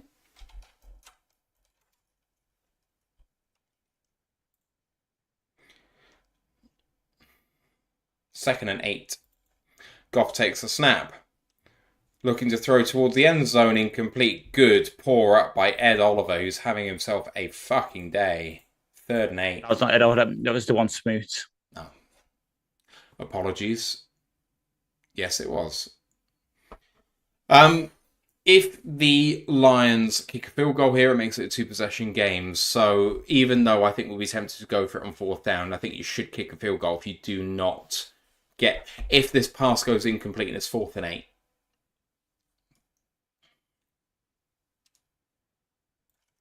Goff takes a snap.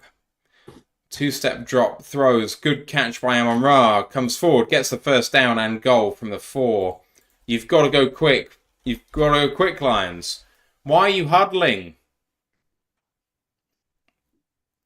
Free Climb says, I did not know that. There we go. Grandin says, the Lions got weapons. They just seem off. The Bills mess up the timing. Running the ball didn't work in the 1st quarter, and that really threw us off.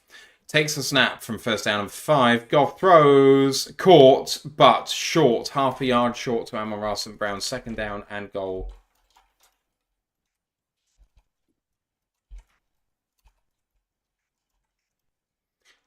Second down and goal from the half-yard line. Oh my God, it's going so slow.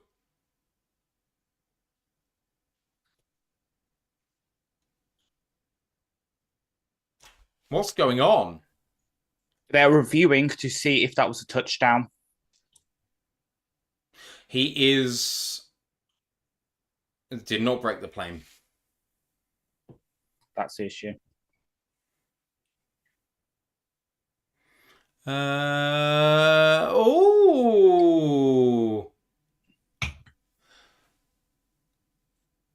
Because he caught it in the end zone, but it kind of was bobbling around in his hands at that time.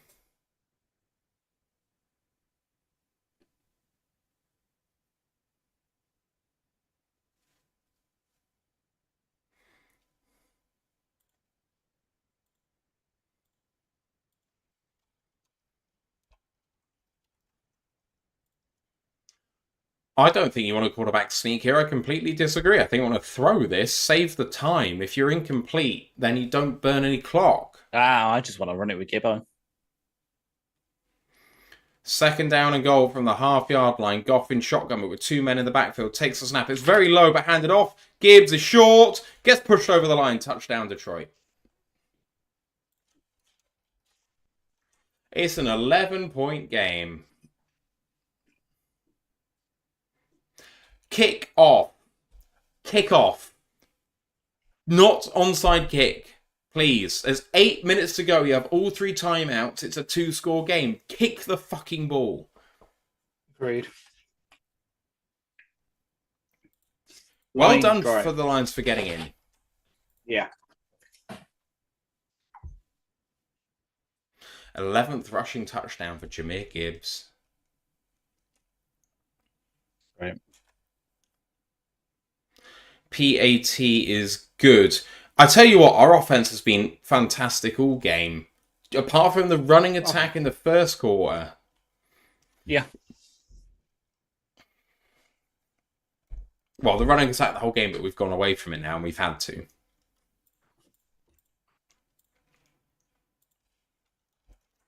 Please kick off.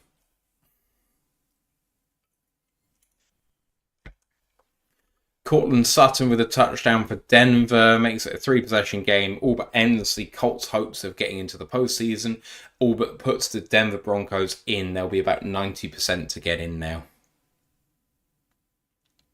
And the Texans will clinch as well.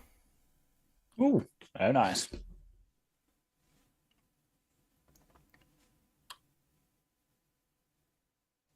Normal kick.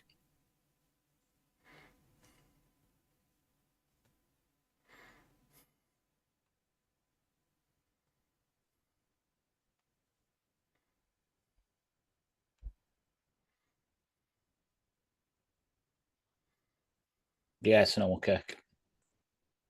Normal kick. Yeah. You know what I mean? So not an onside. It's Yeah. Free Climb says, I'm getting some more Captain Morgans. Good idea. Yeah, great idea. Kick this short. Looks like he's kicked that normally, and he has. Yes. Give him a chance to blooming fumble it. On Captain Morgan's, I'm on Jaeger and ginger ale. You've got work in 5.5 hours. Yeah, I'm not feeling too bad. I can. I've dealt with worse. That's the point. Mark B says, we scored plenty, but not when it mattered most. He was abysmal and exposed against the best team we've played all season. Agreed. I can't dislike that take. John A says, Bills at Lions, what a game. It's been a great game as a neutral. I'm not a neutral. Yeah. Same. 45-35. 8 points in this game, over under destroyed. Allen takes a snap, hands it off to Cook, who comes in field, gain of 3, second down and 7. Piling on the misery for the Chargers. Jesus Christ. Oh, Stone's smart. And it's former Lions practice squad, Kayvon Merriweather, with the fumble recovery. He was only there for a week. Still counts. Second and 7. Game's still in the balance if the Lions can make a stop.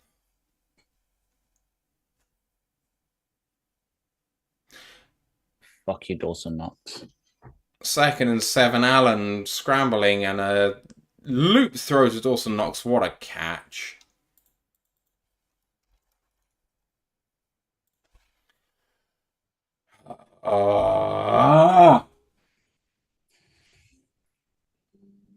Caught around the 49-yard line all the way down to the 43 of Detroit.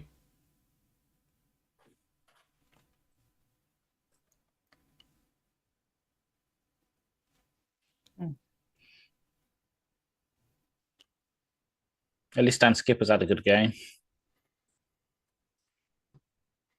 First down and 10 at the 45 of the Lions.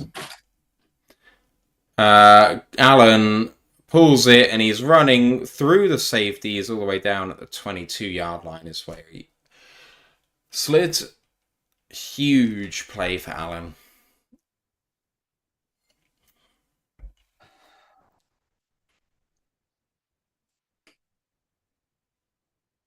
Beautiful play designed by the Bills.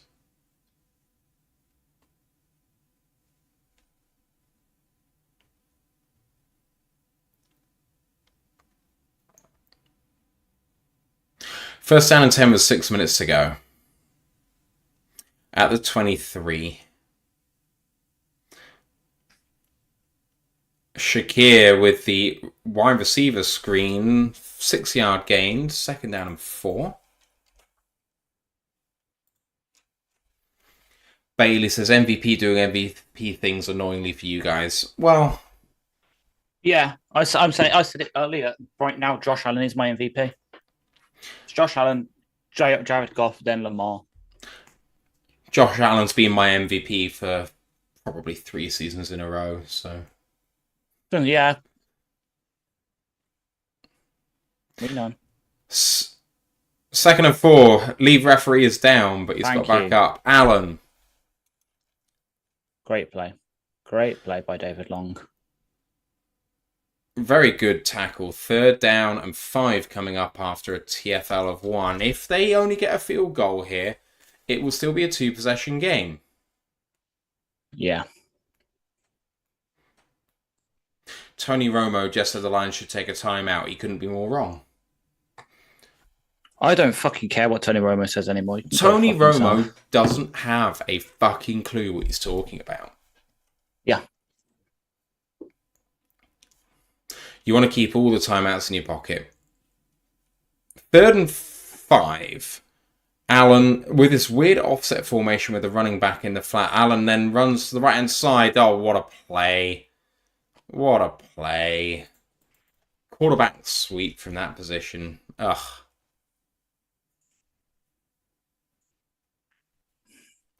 PK Junior says this is the first TFO I remember all day. It's the second, as far as I remember. There was another one earlier. Bill down injured. Alliance. Who? Bill injured. I'm trying to see who it is, but the coverage is fucking pulling away. Looks like a lineman. Spencer Brown, their right tackle. Which means they will have to at least temporarily go to their backup, who is Ryan Vandermark, who Ant will know very well because he used to play at UConn. Actually, was a kind of decent one. Not as good as Van Leeman, who's his left tackle, but I remember him just about. First down and goal from the 10.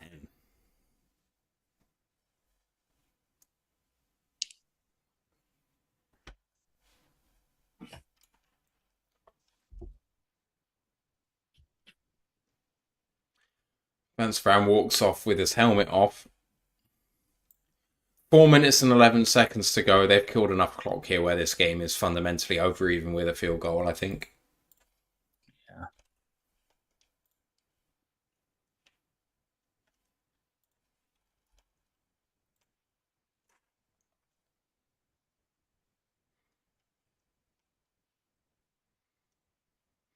Allen in shotgun.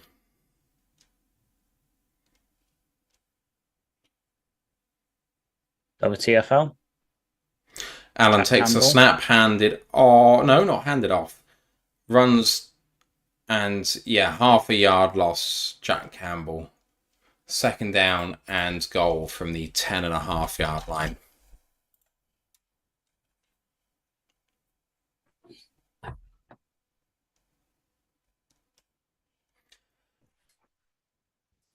Grandad says Tony Romo has a man crush on Josh Allen, so no one can't stand it when he calls Bills versus Finns games. I mean, I love Josh Allen too.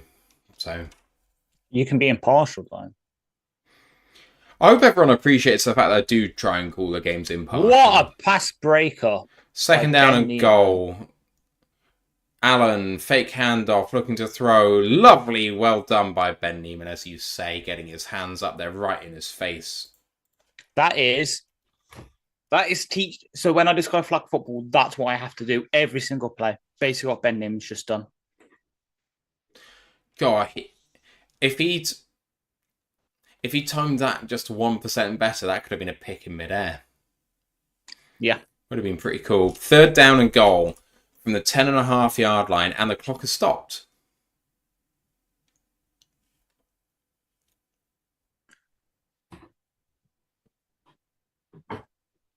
Takes the snap. Quick throw. No. Allen's going to run.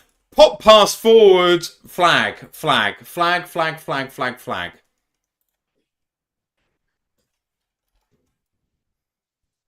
It's on them. It's a hold on David Edwards again. I had to fuck it. Like, I had to wheel away for that because how the fuck did he just get open in it? Like, Branch gets drawn in. Branch gets drawn in by Allen's run, trying to get to him, and Allen just reads it well and just.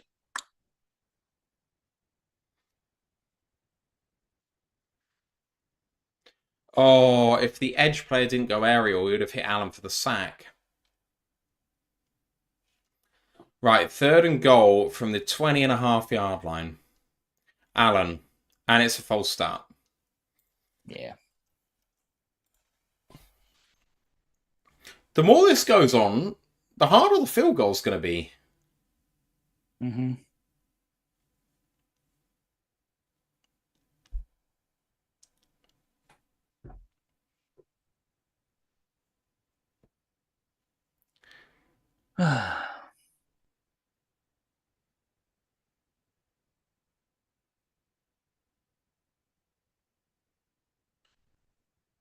Game down. Game fucking down. Allen hands it off. Ray Davis and it down after a gain of 2.5. Makes it fourth down and goal from the 23. Lions keep the timeout in their back pocket.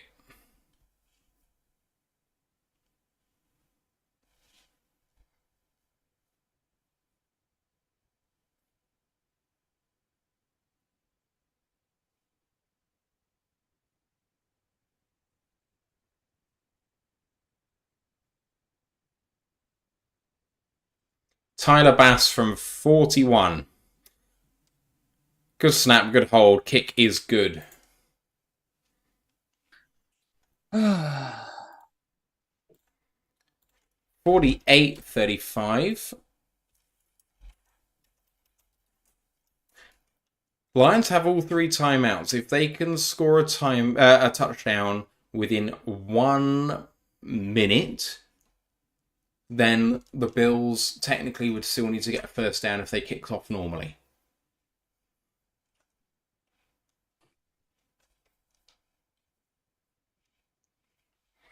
This has been a very long game. Yeah.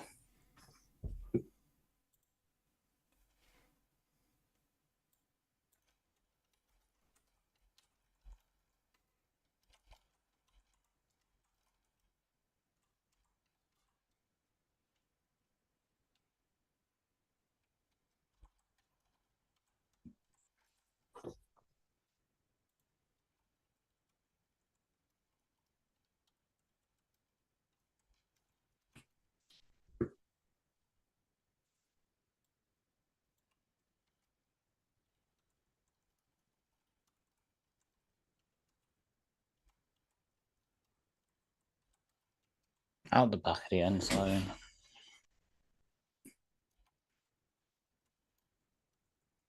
Don't hate it. Mm-hmm. 13-point game, basically over, but the Lions have a hope and a prayer.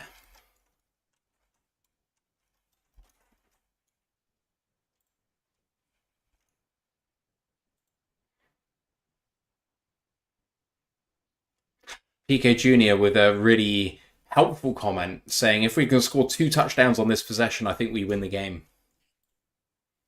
Yeah. Goff from a shotgun 3-step drop can throw deep, does throw deep. Oh, almost an unbelievable catch by Tim Patrick, but unfortunately not. And that'll be the 2-minute warning.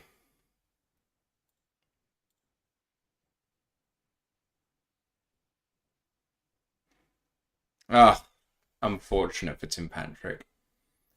TJ says, I think the Lions have been trailing the entire game. They have. You're right. So the Cardinals have won. They've beaten the Patriots 30-17. The Broncos have won 31-13 against the Colts, and the Tampa Bay Buccaneers have won 40-17 against the Chargers.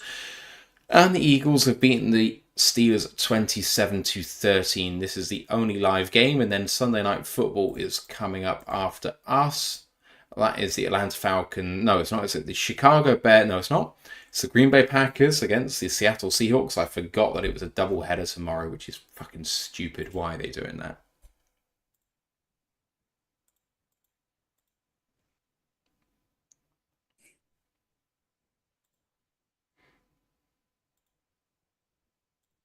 Bailey says, do you get any defensive guys back sooner or most out to the end of the season?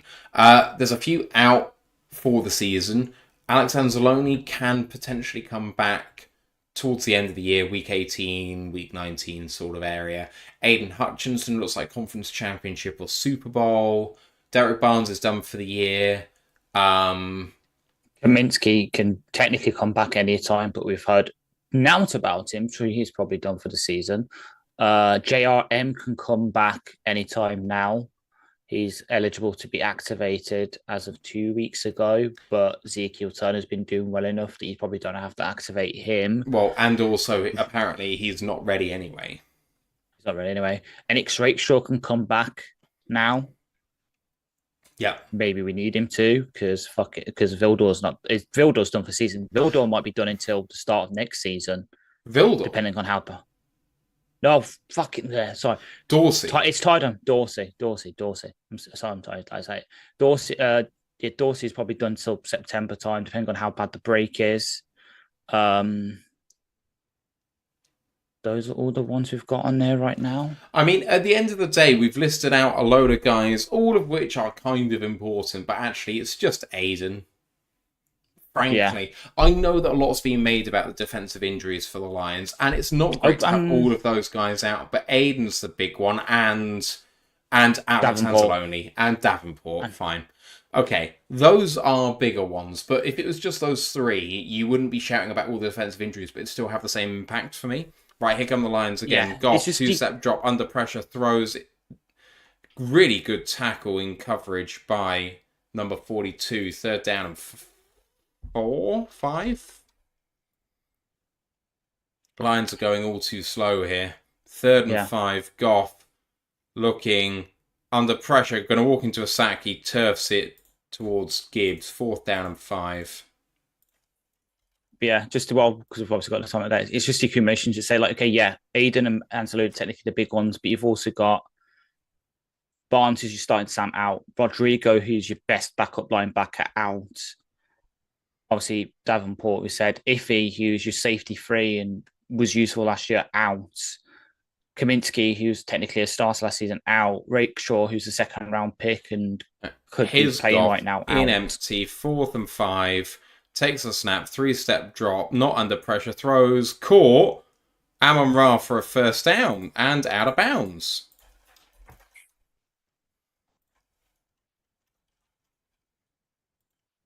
Amon-Ra, 19 yards away from a 200-yard game.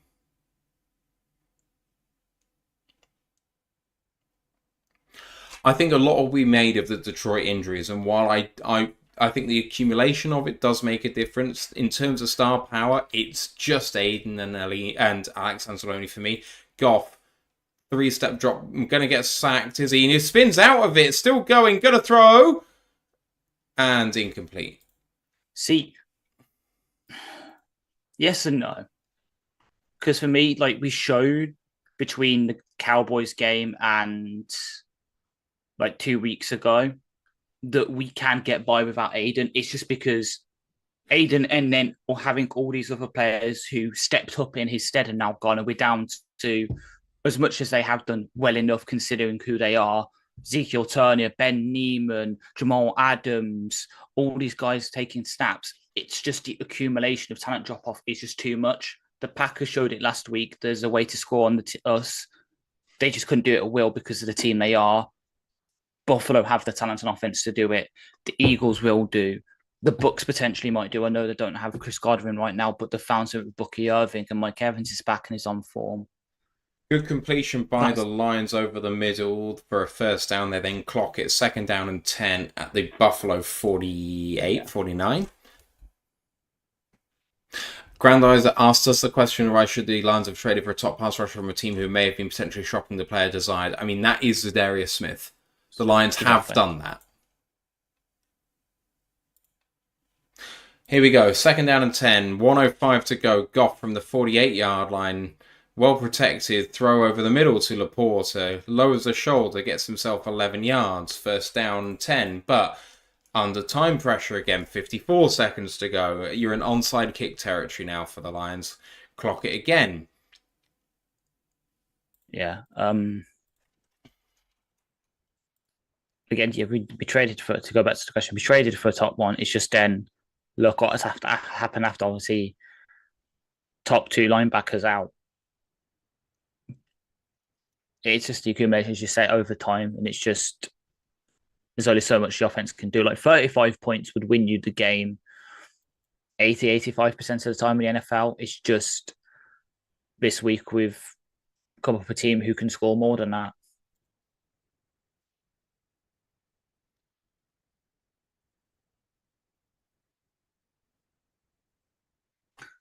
Anyway.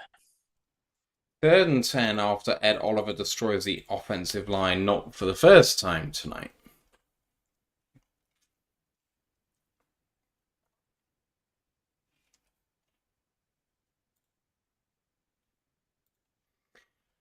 Third and 10. 44 seconds to go.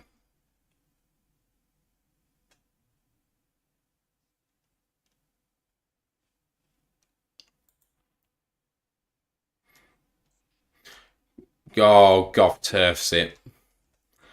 4th and 10 coming. This is the ball game again right here. It's weird. We've scored 35 points. It's hard to be disheartened at this in some ways on the offensive side of the ball. You know, the running game didn't get going, but the passing game's been so good. Mm-hmm. It's been the Tampa game offensively, but it's executed. But on defensively, it's 2021 all over again in a way. TJ says at least we'll get to see an evening with Dua Lipa tonight as a consolation prize. Oh, well, I've already seen it. Yeah, it was on UK telly, wasn't it, last week? Yeah. Yep. I didn't see it. Was it any good? It's all right. Yeah, it's pretty good. It's better than the Sabrina Carpenter Christmas special. I'll tell you that much. I watched a clip of that on Gogglebox. It didn't look great. Which clip? What clip was it? What bit was it? Because I don't watch Gogglebox anymore. Santa Baby with Shania.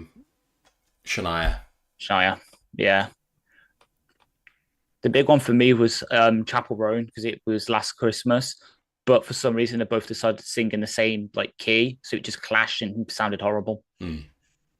Right, 4th and 10. Don't convert here. Game's over. Goff takes a snap. 4-man rush. Quick throw underneath. Hook and ladder to Jahmyr Gibbs, running down the sideline, down to the 11-yard line, and out of bounds. 33 seconds to go.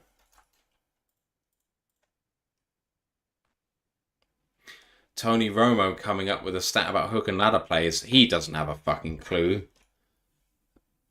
He doesn't know, man. He just knows the Lions have done it more times than everyone else. Bailey said Ben Johnson is so good. You'll find some Lions fans who don't agree. Goff looking to throw over the middle. Caught. Amon-Ra takes it down to the 3-yard line. Timeout taken by the Lions. First down and goal at 3. At this point, the Lions' timeouts aren't worth anything because if you don't recover the onside kick, the game is over. So you may as well give yourself time. Yeah.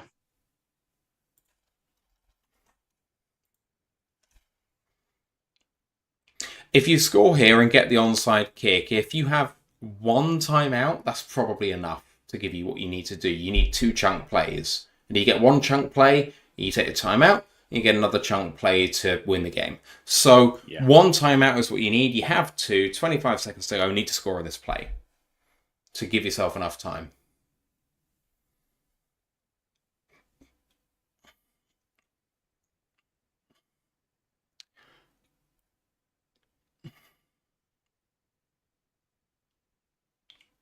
Goff changes the play. 0 blitz potentially coming, though they back out of it. Goff looking to throw. Under pressure, out the back of the end zone. Oh, it was a good attempt at a catch, but it's incomplete. 2nd down and goal at the 3, but only 19 seconds now.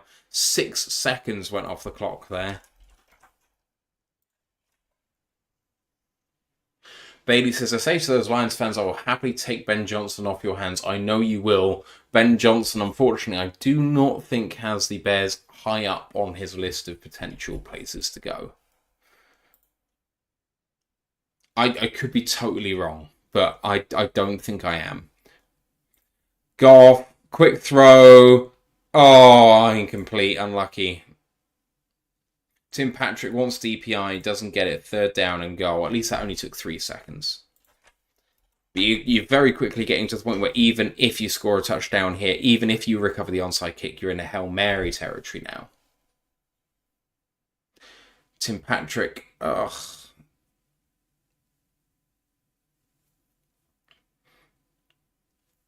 I wouldn't hate handing it off here. Yeah. At this point, we're just trying to make the fucking game respectable.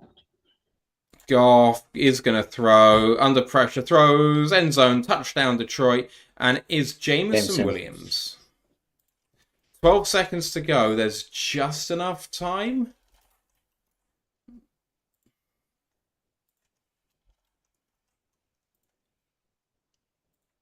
It's probably the game over, but you never know. Goff has thrown the ball 59 times, and he has 5 passing touchdowns.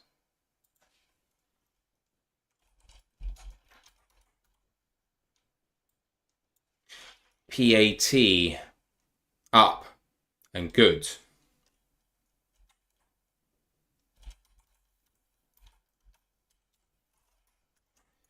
Right, this is the ball game. 48-42, second consecutive 40-point game for the Bills. 40-40 point game.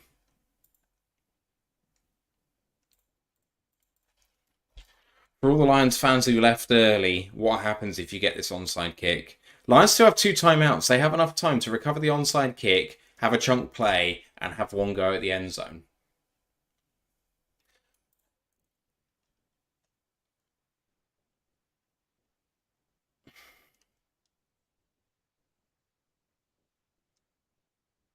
Wow, what a stat that is by Tony Romo. The Bills are the last team since 1966 to concede 40 points in back-to-back games. Surprised we haven't done that.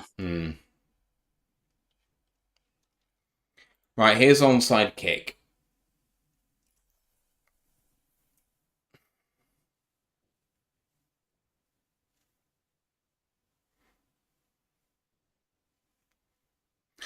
Come on. Oh my God. Oh my God. I think the Lions have it. I think we have it. I think we have it. They're still sorting for the scrum for me, so I could be wrong, but I think we have it. That was the perfect. Either way, it looked good. Yeah. Either way, even if they don't, even if they get it, that is the right onside kind of technique, shall we say.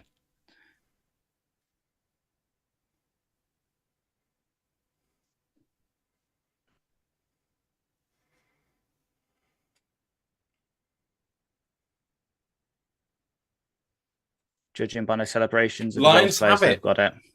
What?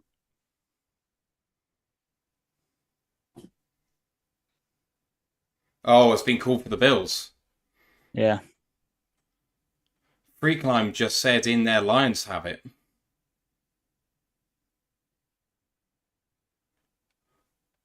Juwan Johnson. Oh. Got it. I want to see this on the replay.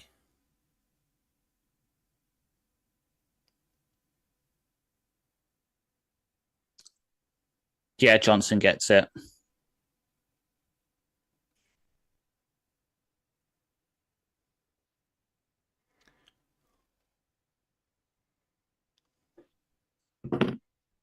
Hey. The ball is still available down there and you can see it.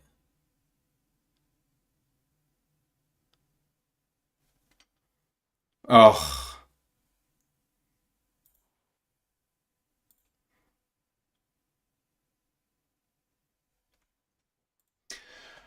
The game goes final. What a game. Yeah. Yeah. There are your final stats. It says end of third. Ignore that. The Lions take their second loss of the season, 48-42. Josh Allen, 10 for 69 and 2 touchdowns on the ground, 23 of 34 for 362 and 2 through the air.